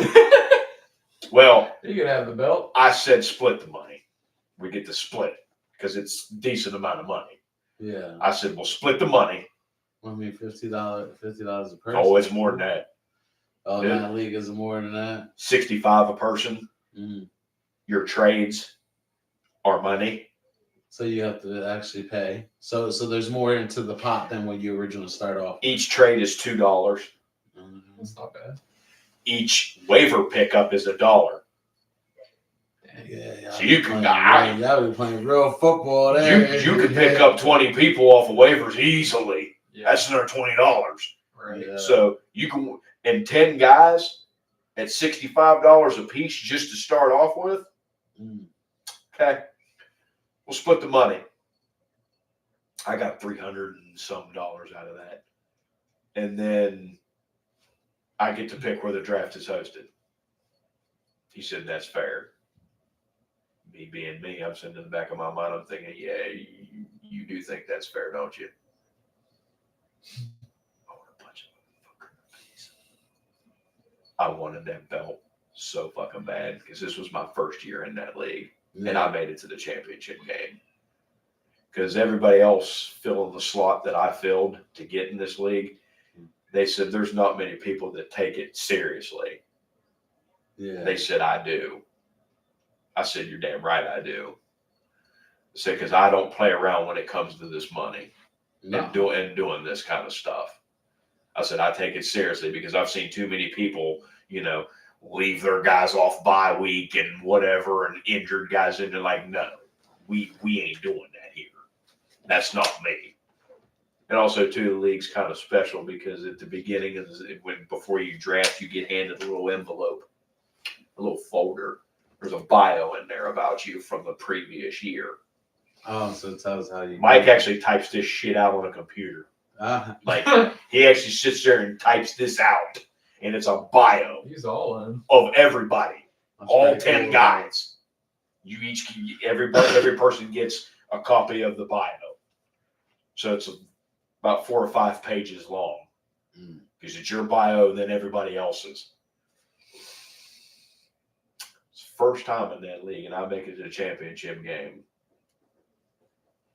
And they're like, because Phil brought me into this league, and they said Phil finally got one right of bringing somebody else into the league that's, that plays it like it should be played.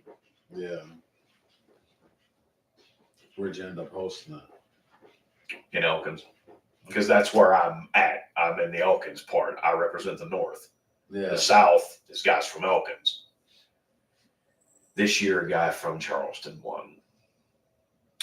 So I don't know where he wants to host this draft. Because Phil's grandma's house is where we've been having this draft ever since I've been in this league. Okay. It's a primo spot. I mean, it's prime. Big ass backyard. The boards are posted up there where you just go up there, you fill in your pick after your draft. It's wide open, plenty of parking. I mean, it's literally a primo spot. Nice. But I don't know if Logan wants to do it that way. Yeah. Because the South hasn't hosted a draft in years. I don't know if he wants to be that guy to do it. But also, too, there's guys that are talking him into hosting at Phil's grandma's house because Granny might not be there long enough. She might not be there very long. Phil's grandma's not doing too well. So, just throw it in there one more time. Because I'm winning next year. I'm coming for it. I don't care. If I have to put all my effort just into that draft, I'm doing it. Yeah, you're going to do a little photo shoot with the belt when you win? I want that belt. It's nice. Put a big glass in right nice. there. Well, and this draft is a little different than everybody else's. Is it like a wrestling belt, official, like a wrestling belt type of thing? And it's got Rock's picture on it. Nice. Not The Rock. There's a guy named Rock. That's in the league. He's an older guy. Rock's in his 60s and is drafted. Like he's won the most Super Bowls in that league than anybody. Okay. He's won over 10. So he's that guy. His picture's on the belt. Yeah, I mean, it's called the Van Noy because that's his last name is Van Noy. Right now, he's considered the GOAT in that league, wouldn't you say? He is. After 10 of them? That's why the belt's named after him. It's got his picture on it. That's nice. I won it. So they call it the Rock? They call it the Van Noy trophy or the Van Noy belt. So you just keep it for the year? You keep it for the year, but you don't get it until the next draft. Like Logan won't get that belt until August. Yeah. Yeah, I don't have to pay anything until August. You pay at next year's draft. Yeah. That don't normally happen. So wait, I'm confused. When you win, you don't get the belt right away? Nope. You have to wait. Why do you wait? And then you have it for the whole season, or how does that? Okay. You hold it for that season, the season that you're playing in. Yeah. Because but why not the whole year? I would want it since the minute that I win. I want the whole. I want to gloat in it. Take different pictures with me. Everywhere I go, I take the belt with me. That's just the way that they do it. You don't give any money. Like I don't owe anybody any money until I go down there in Yeah, August. physically. Yeah, I mean that makes sense though. And they do a belt presentation. You get it, and there's a law, a rule in there. If anything happens to that belt, you pay for it. Mm. It's a couple $100 belt. Oh, Like it's an actual championship fucking belt, like my Like- Oregon one that I have. That one's so nice. It's just like that. So nice. They said if anything happens to it, it gets lost, stolen, damaged, you pay for it. Yeah. So, yeah, Well, you protect that belt with your life. I mean, it makes sense though. I mean, why wouldn't you though? So what? So during the season, can you cash in the bank? What do you mean? Just cash in the bank and beat him up for his belt, like physically beat him up. I ain't driving to Charleston to do Just that. saying. I'm just saying. I don't care Just that throwing much. that- just throwing that out there. I mean, I just know don't that's want- a little I- bit more I just don't wrestling. wanna go to He's Hey. 60-some years old. I just don't want to. You got the belt. You got to give it up. Rock didn't win this year. Oh, Logan did. okay. Logan was the dude that beat me the first time around. That he's got an asterisk by his championship, and it's actually on the list. There's a fucking asterisk by his championship because the bio gives you everything of championships that you've won. There's a fucking asterisk by it, and they keep bringing it up too, because the year after that, the first year after that I went down there, I'm always the first person that shows up. Rock came in second. And he was, and as soon as Rock showed up, he said, "Hey, he goes, I just want you to know you would have won that if that didn't happen." He said there was nobody gonna beat you, and I said, "I know." But I know that's what pisses you off the most about the whole situation. That's what burns my ass the most. It So literally there's does. And that's probably why you want it even more than ever. Who Is because would've you thought? had a taste of Oh. it. It was in your hands. Oh, trust me, there's not a single person there that don't let him know that there's an asterisk by that championship. Every fucking time. He won it again. He won it this year, fair and square. Enjoy it while you can, because I'm coming for it. I'm back. I'm coming for it. I like it. Not see this is like a soap opera for me. So now I'm gonna have to follow up with Phil and his fantasy just to know what's going on throughout the year. He's gonna be like another team that I'm watching. You know, I just want to go with him and watch him draft at this one. It sounds like a full. No, That sounds like a full event. You know what I mean? It Yeah, reminds good me. food. I wish I remembered the name of the show. I mean, them Yeah. guys are stupid. There ain't no food Man. because we're It's just focus. there ain't no time to mess around. Like No, it's once these guys lock in, they're locked in. Like they all have their magazines in front of them. They got notebooks. You could bring your own food, RJ. Oh, I'll bring it. RJ was just hoping there was food because you know how That's he why I is. want to go and watch some drama. I get a book.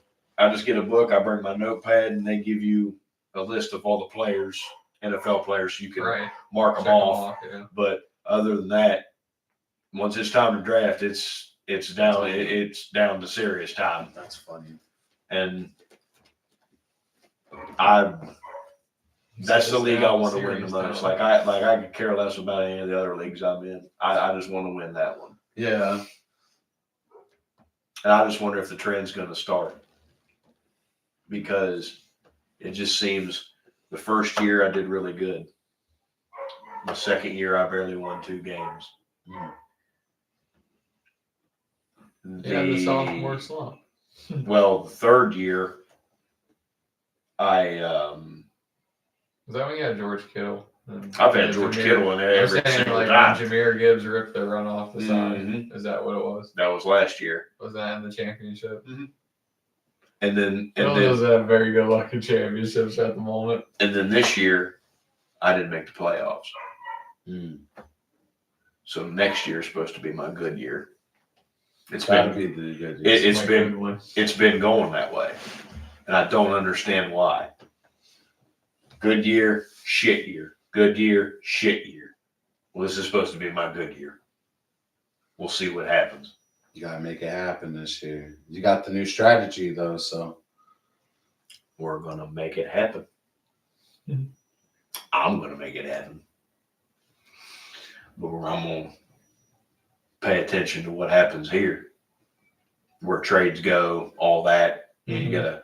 I mean, it seems like there's a lot more than usual this year going around. So it's good. I feel like it's going to be a lot of surprises. Who retires, who doesn't, who goes where,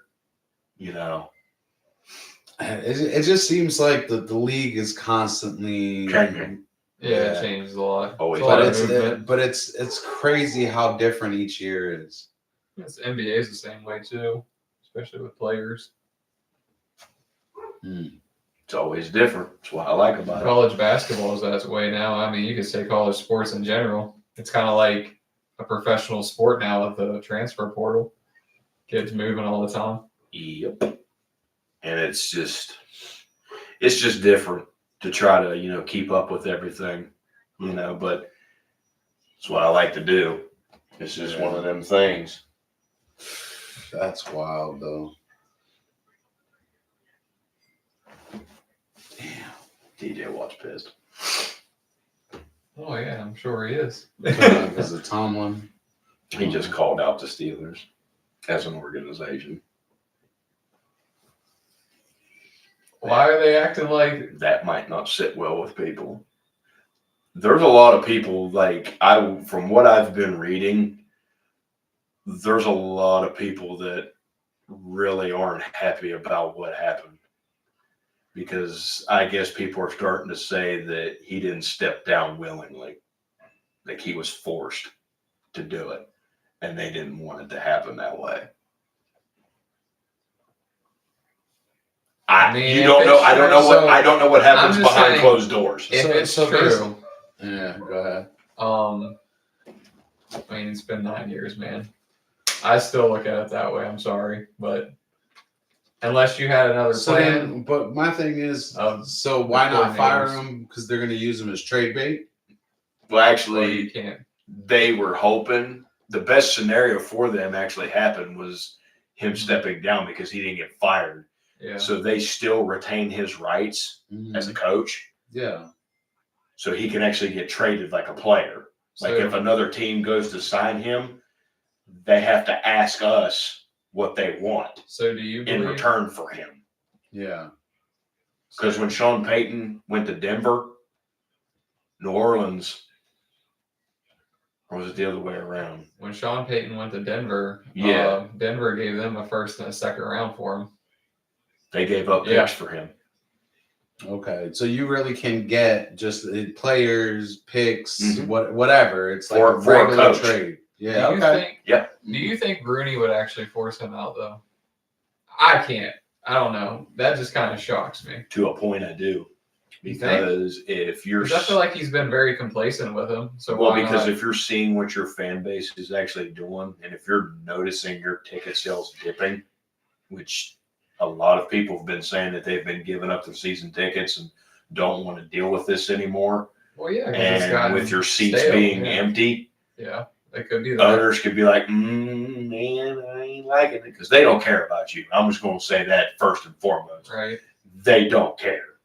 They care about your ass filling seats. It's still a business, though. At the end of the day, and that's what it is. The pressure has been applied to the point of they care about the money more than they do the person.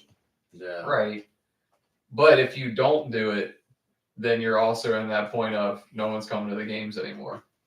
You know what I mean? Like it's just the truth. I mean, it's the business of it. Mm-hmm. Like it's not that they probably, because I'm sure Rooney loves Mike Tomlin and all that, and that's fine. You know what I mean? I'm sure he thinks highly of him. But at the end of the day, if you're not winning playoff games and it's going to be the same thing that happens every year under that coach, you have to move on at some point. Yeah. Or you're just going to be in a continuous cycle. That's the problem with the Cowboys, though. They'll never move on from Jerry Jones. That's what I said about Tomlin. Dude, I was honestly like, I think Tomlin had the safest job in all the NFL. My honest opinion over the last 9 years. I mean, and again, from what I've seen, especially, seeing his winning records and everything that he has done, he has been great. But, at some point, you do have to move on. And I mean, the one thing that I've learned, especially talking to you guys, is the loyalty and how many coaches you guys to a actually fault had. sometimes there. And I think that's another thing with Tomlin was I think he was loyal to some of those coordinators to a fault. Yeah. Even with Terrell Austin. Like, Terrell Austin should have been fired like 2 years ago. Let's just be honest. Matt Canada probably stayed a year too long. So if he just would have rotated that out, he probably would have been fine, do you think? Partly, yeah.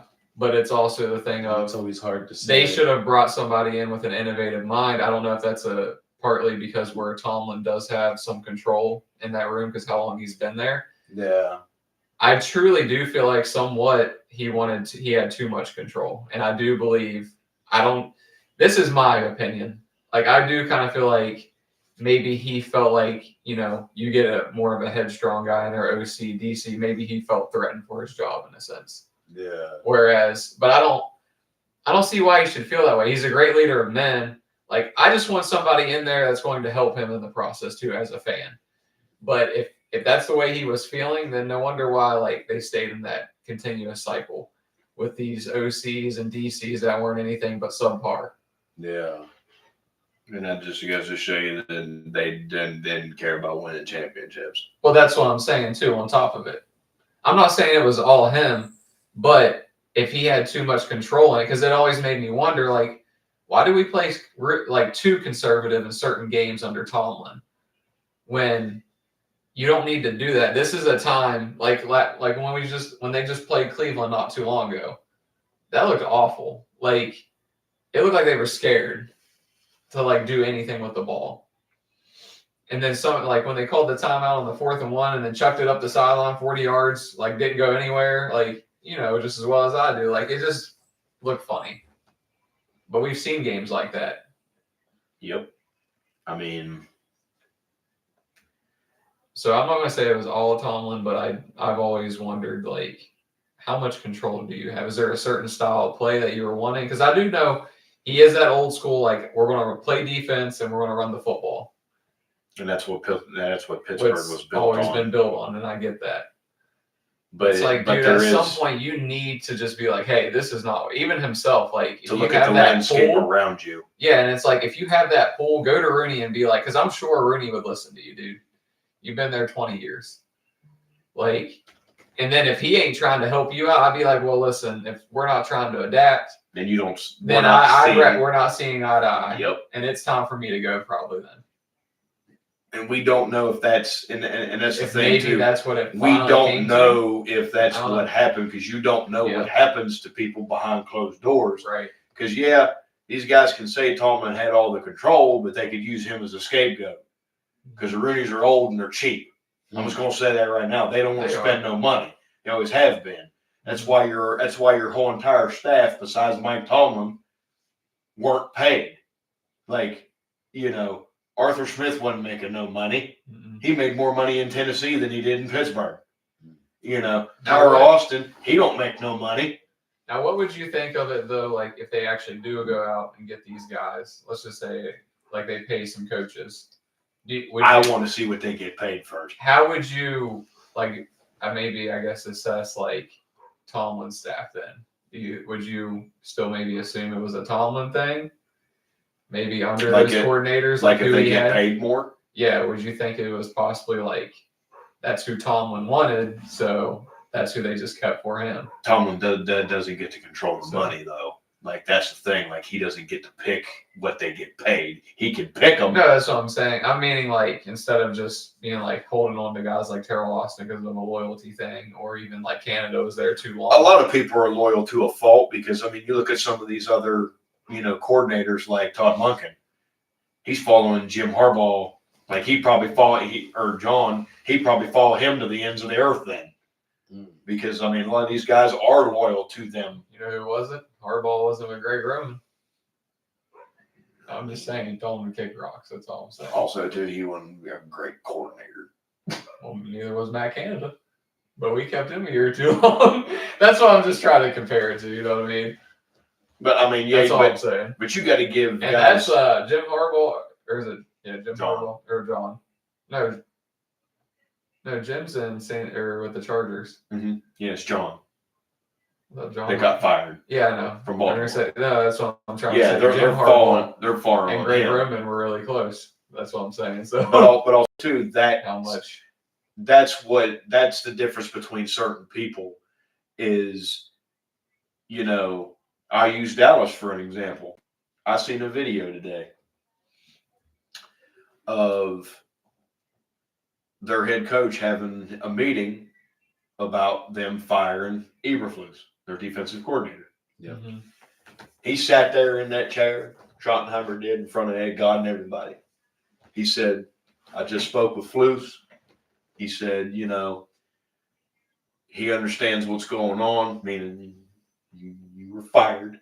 Yeah. Your code he wasn't very good. Your code is now changed. Yeah. But everybody loved him. He said, yeah, he goes, I love the man. I love the person that he is. He said, but I'm going to be honest with you. He said, when it came down to it, he said, the football wasn't right. And he said, we're here to be right. I mean, you could see it. Well, yeah. Some of his other people were like,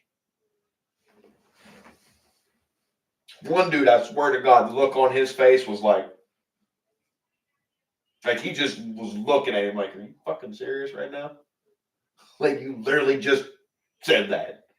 Like, they looked shocked at it, and he was like, he goes, you just got to be straight up. He said, you guys can call him, wish him the best, because he goes, I do. And he said, we're going to have some player meetings. He said it has nothing to do with the. He said, we're going to have players come in here.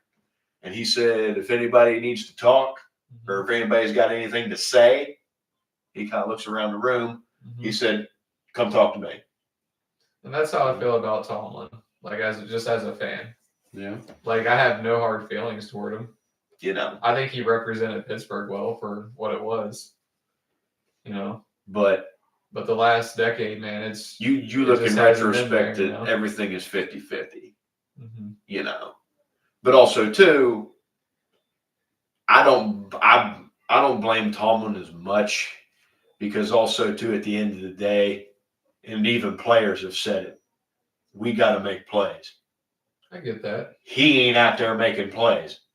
We are. Yeah, they don't get us in the right position to do it, but you guys have been doing this long enough to know what you got to do to make these plays right. Tomlin ain't coming out here and making no tackles. He ain't making no interceptions. He ain't throwing no passes. We are.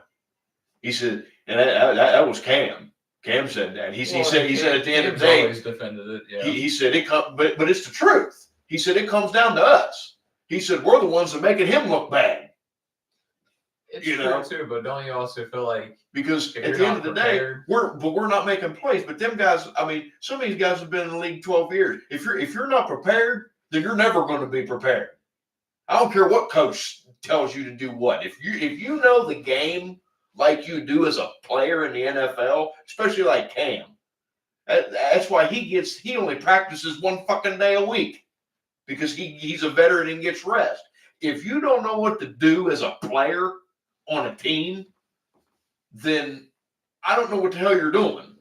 No. Like you said, like Kyle Duggar on that one, he could have had an interception. Brothers went like this, right on by the ball. That one didn't make sense to me. Like that one to me makes me feel like it's rigged. It's something rigged up there. So I can't blame Tyrell Austin that he didn't do that. No, and I agree because with that one. I didn't put you in that position. Plays. Yeah, that. And then you don't know what they're saying to him on the sidelines. I'd have been like, "What the fuck are you doing?" Like, you know what to do. I don't have to tell you. You're not 12. Okay? You are a grown-ass man. That's the thing that kills me with some of them. Yeah, I blame them 50%. But I also blame the players the other 50%. Yeah. Because if you can't make plays, then why are you even here? Especially when you got veterans as much as, and also too, I will say this, there's not a lot of vocal guys on our team. Yeah. There isn't. There hasn't been for a long time. Ben, that guy didn't give a shit. Cam was probably one of the most vocal ones there. and then you're asking new guys to step up and be vocal on a team that they're not really a part of yet, like Ramsey. Like you're expecting guys like, I don't know some of these guys. I don't know how they're going to react to me saying, hey, me getting in your ass and saying that you're doing this wrong. You should take that as criticism because Jalen Ramsey's a hell of a player. You know, if Cam comes up to me and says, this is what you're doing wrong, you need to do this to fix it, I'm going to listen to the guy. Yeah, I mean, but then you got a lot of people that don't want to do that. Yeah, like, you need to be able to do that. How else are you going to get the player to be better if you can't even communicate and talk with them? Some players you can't. Like there's some players you can't do that with. Like, some of them make too much money. I'll say Antonio towards the end of his career couldn't tell that man what to do. Yeah. This is the same guy that called the fucking Raiders owner a cracker.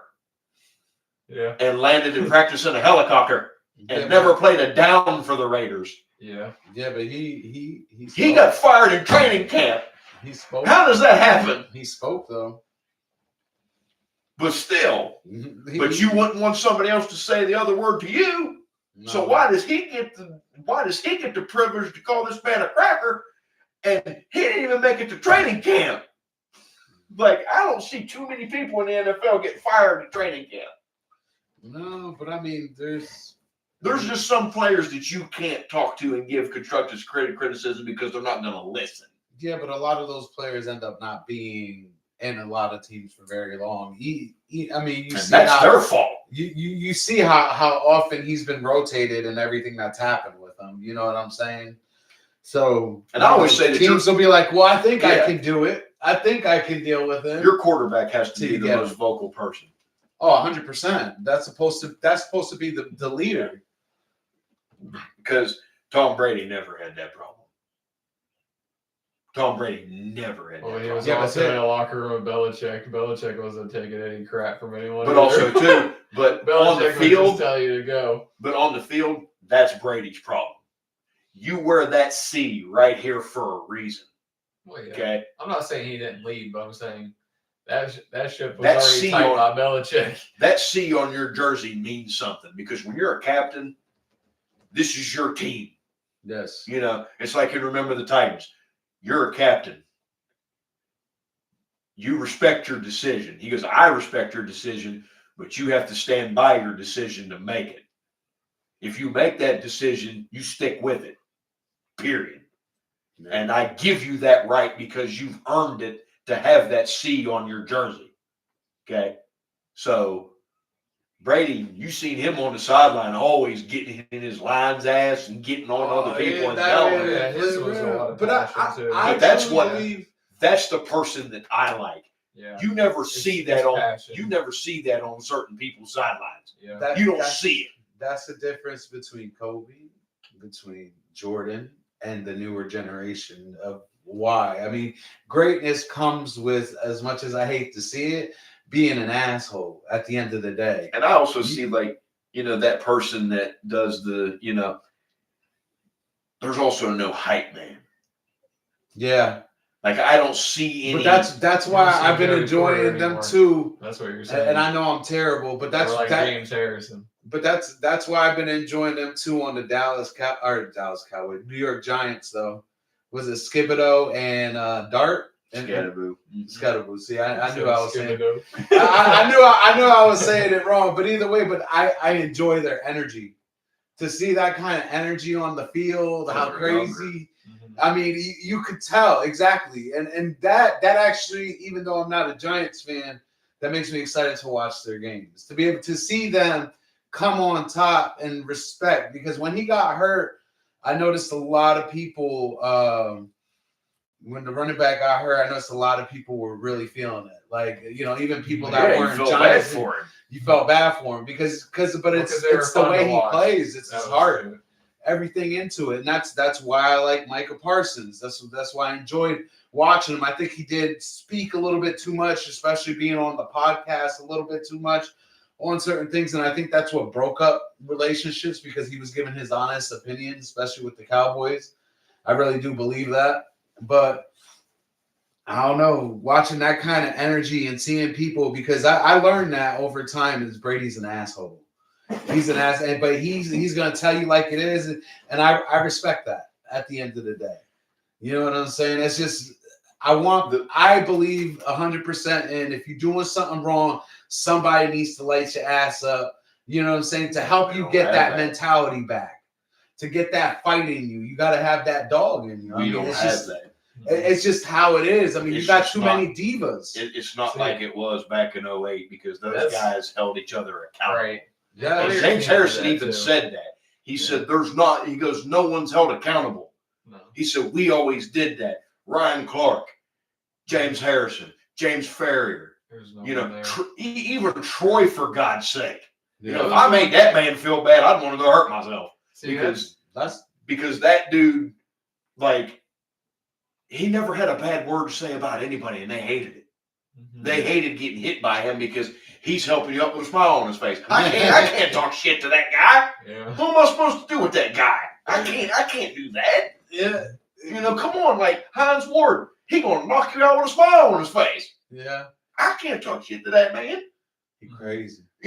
But there's no accountability anymore. No. But that's how it needs to be. And I mean, it's different. It's the mentality. You aren't back in the day football anymore. That's kind of how you ain't allowed to beat people up. I wish Tomlin was a little more animated when he was there too on the sideline. That was really one thing that I did not. Because that's what I liked about Coward. You did something wrong during the game. That didn't matter if you were up 30. That man will make you feel this big. Out. Now, because he wants you to. It's the thing of, I don't care if you're up 30, you need to stay locked in. Stay locked in. Because this could mean something later on in the playoffs. Don't get complacent. Right. Yeah, don't get comfortable. And that's the one thing I kind of didn't like about Tomlin. Oh, no, I'm not saying he wasn't a good leader, but I really wished he would have just had that little bit of fire like that during the games, or have been like, listen here, bud. Like, Bill Belichick never did. It was always. That's what I'm saying. The same, like he never said a word to anybody. But they knew he was mad. That's the thing. He looked pissed off before the game. That's what I'm saying. He didn't have to say anything. They knew he was already mad. Like that's why his old man. That's why to catch him smiling is just funny. And I get not everyone's built that way, and Tomlin probably is more of that reserved guy. But I've seen him be a little fiery. And and I've seen it. Like, I'm not gonna say he's always just like this on the sideline with his arms crossed and just kind of looking up.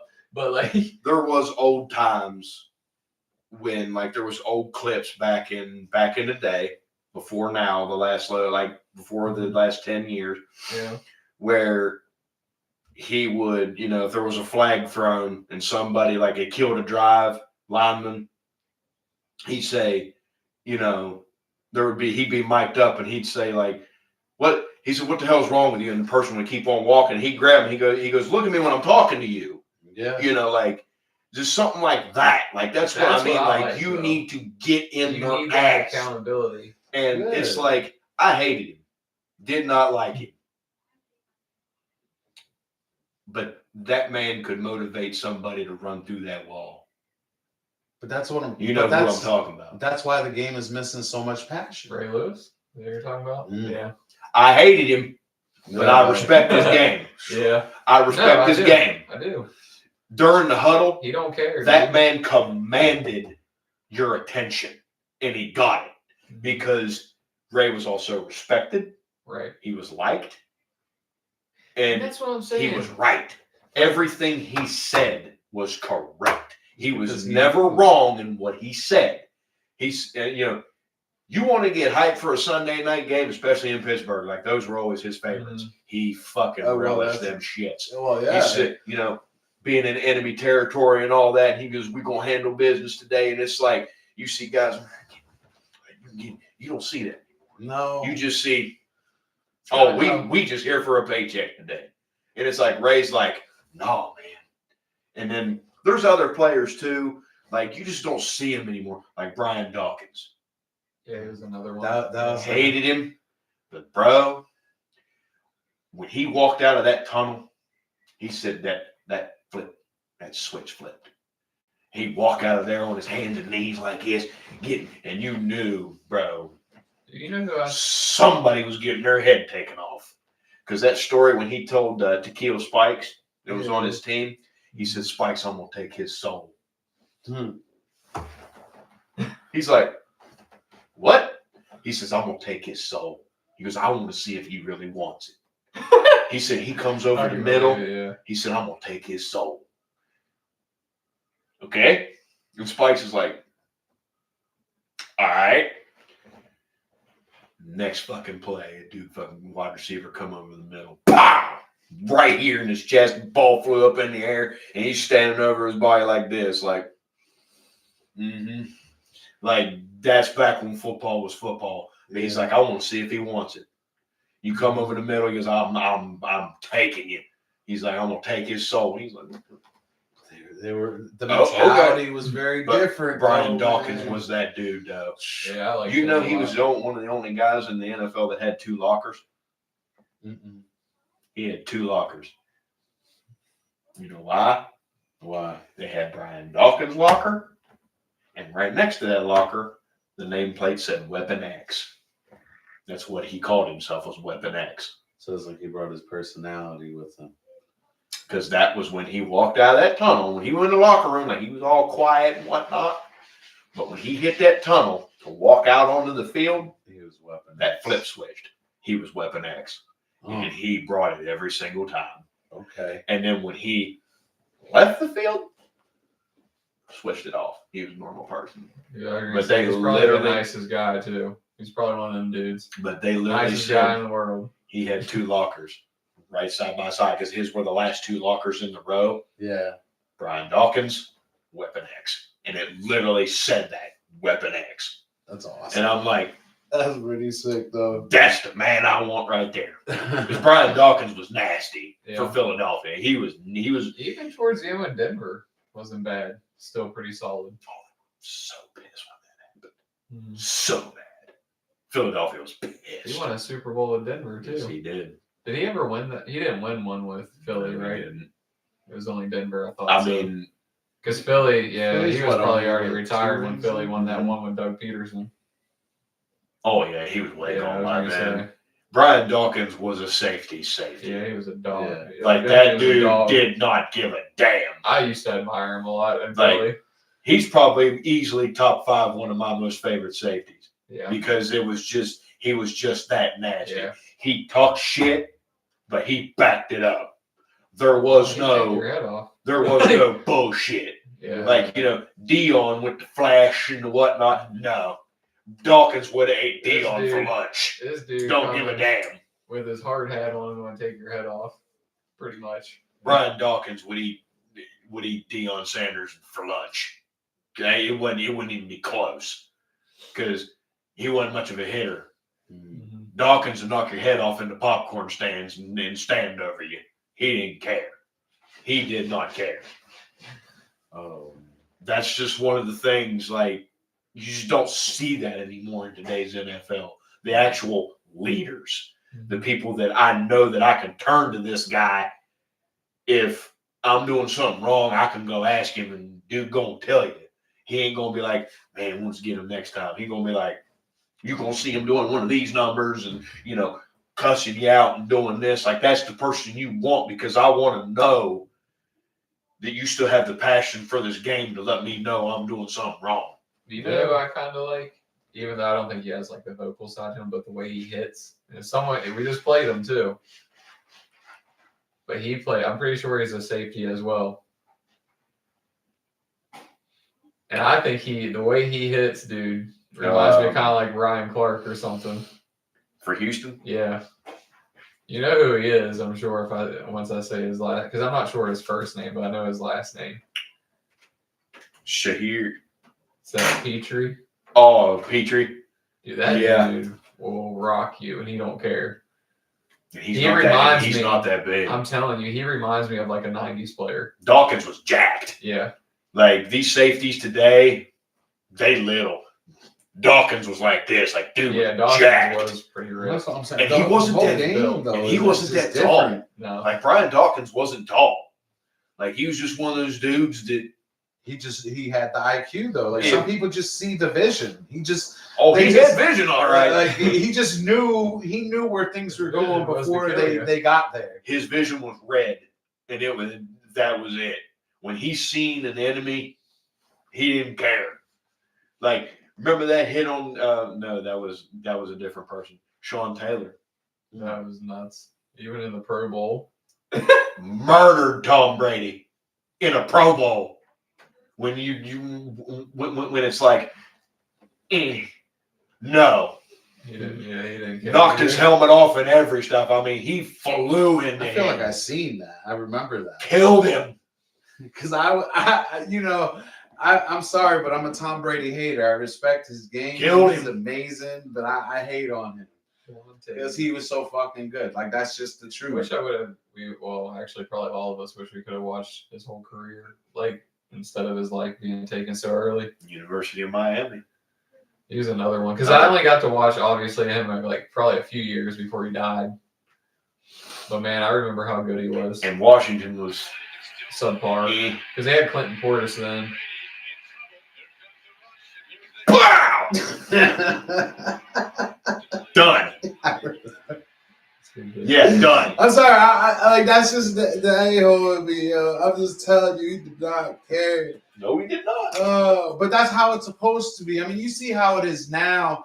There be some calls that happen to the quarterback. It's just like, come on now. It wasn't that deep. Like, you know what I mean? Like, if you touch any bit of hair on them, it's over. I mean, it's a very. Yep. I very get it. thin line. I get when it comes it. to roughing the passer anymore. But a lot of those roughing the passer plays that are not like a full on hit. You know how sometimes you're just going so fast you can't really stop. You know what I mean? And it's not like the guy knocked them out or anything, just a soft hit, and then boom, automatically they get in the yards. Yeah. They pick it up. It's dumb. I'm sorry, it's dumb.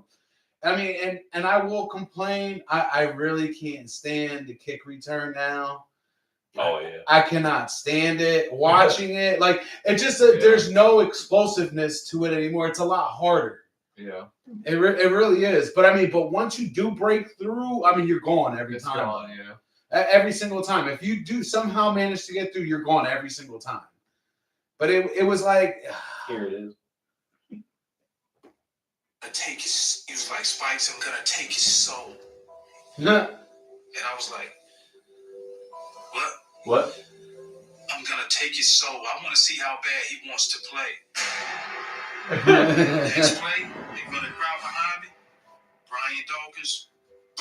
I said, oh my goodness. He gets up over him and just said, hallelujah. Thank you, Jesus. Because he gave it to him. He's on, but I want some before the next game, though.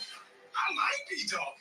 He was like, Spikes. He said, I don't know what he's on, but I want some of it. Yeah, I mean, it's just. I don't know what he's on. I mean, some people just That have that pure. So wait, That I seen reaction the video. he had was the greatest. He said, what? Huh?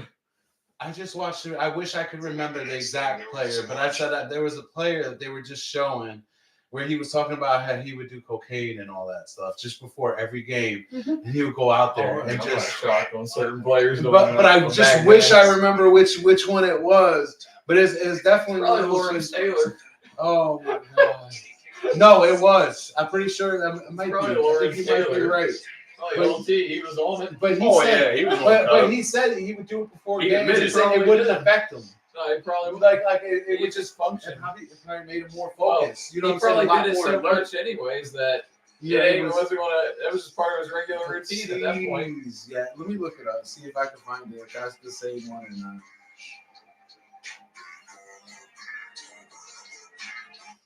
I mean, Brian Dawkins hurt people. I think we better end this one. We've been going on a little while. Yeah, it's definitely has been on something for sure. Let's see. Playoffs. This is Well, you gotta understand, though. It didn't affect my play Boy, if I would have got sleep at night, I would have.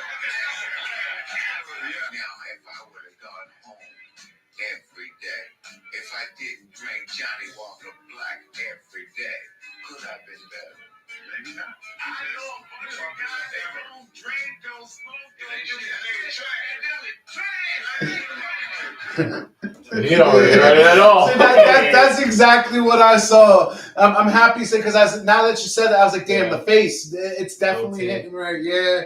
And I just seen that the other day, and I was like, wow. But it was different back then. You know, these players were able to do that, and it did. You know, the league didn't matter. Obviously, now they're doing the drug testing. Like they're a little bit more lenient on, you know, bud now and stuff like that.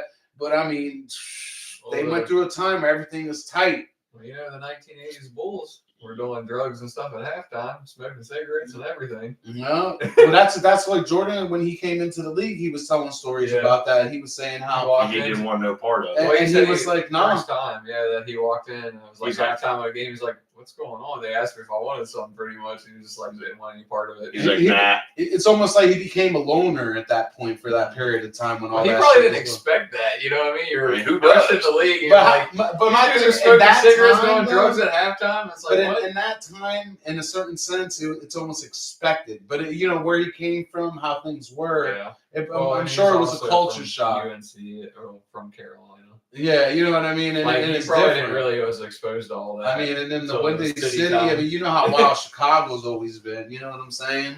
Mm-hmm. So, yeah. Nah, it's wild shit. I'm telling you, these players, they not the same. None of them are. That's why when you see certain players in the NBA and I watch them play and people be hating on them, straight hating on them. Like SGA, they keep calling him the free throw merchant. It's like, why are you calling him that? Are you mad because if that was Jordan playing in this era, that he would just walk all over? They're like, hey, man, touch him for the foul. They're getting away with all these fouls. He's not the referee. Like, well, he can't control what the referee calls. All superstars, they get treatment anyways. All of them, all the years. It's always been like that. I mean, I don't understand why people act so surprised. The realization of a lot of things. That's why, you know, same thing with any sport. I mean, look at the referees. You telling me the referees ain't had to do and say these kicks don't seem a little funny to you all of a sudden, these players missing these big kicks? I don't know. Somebody got paid. Sometimes I believe that. You know how that goes. The entertainment part of it is what blows my mind. They really want certain things to go certain ways. It is wild. And it's very favorable, depending on certain things. To be honest with you, I'm a little surprised Philadelphia didn't pull it off. The love they've been getting sometimes. Let's tell truth. They be getting some love. That's because Big Dom is the mafia. Mm-hmm. But yeah. All right. Go ahead and wrap this one up. Another wonderful show. Mm-hmm. Yeah. Thank you all for tuning in. Have the next one here soon, and we'll see you on the next one. Be safe.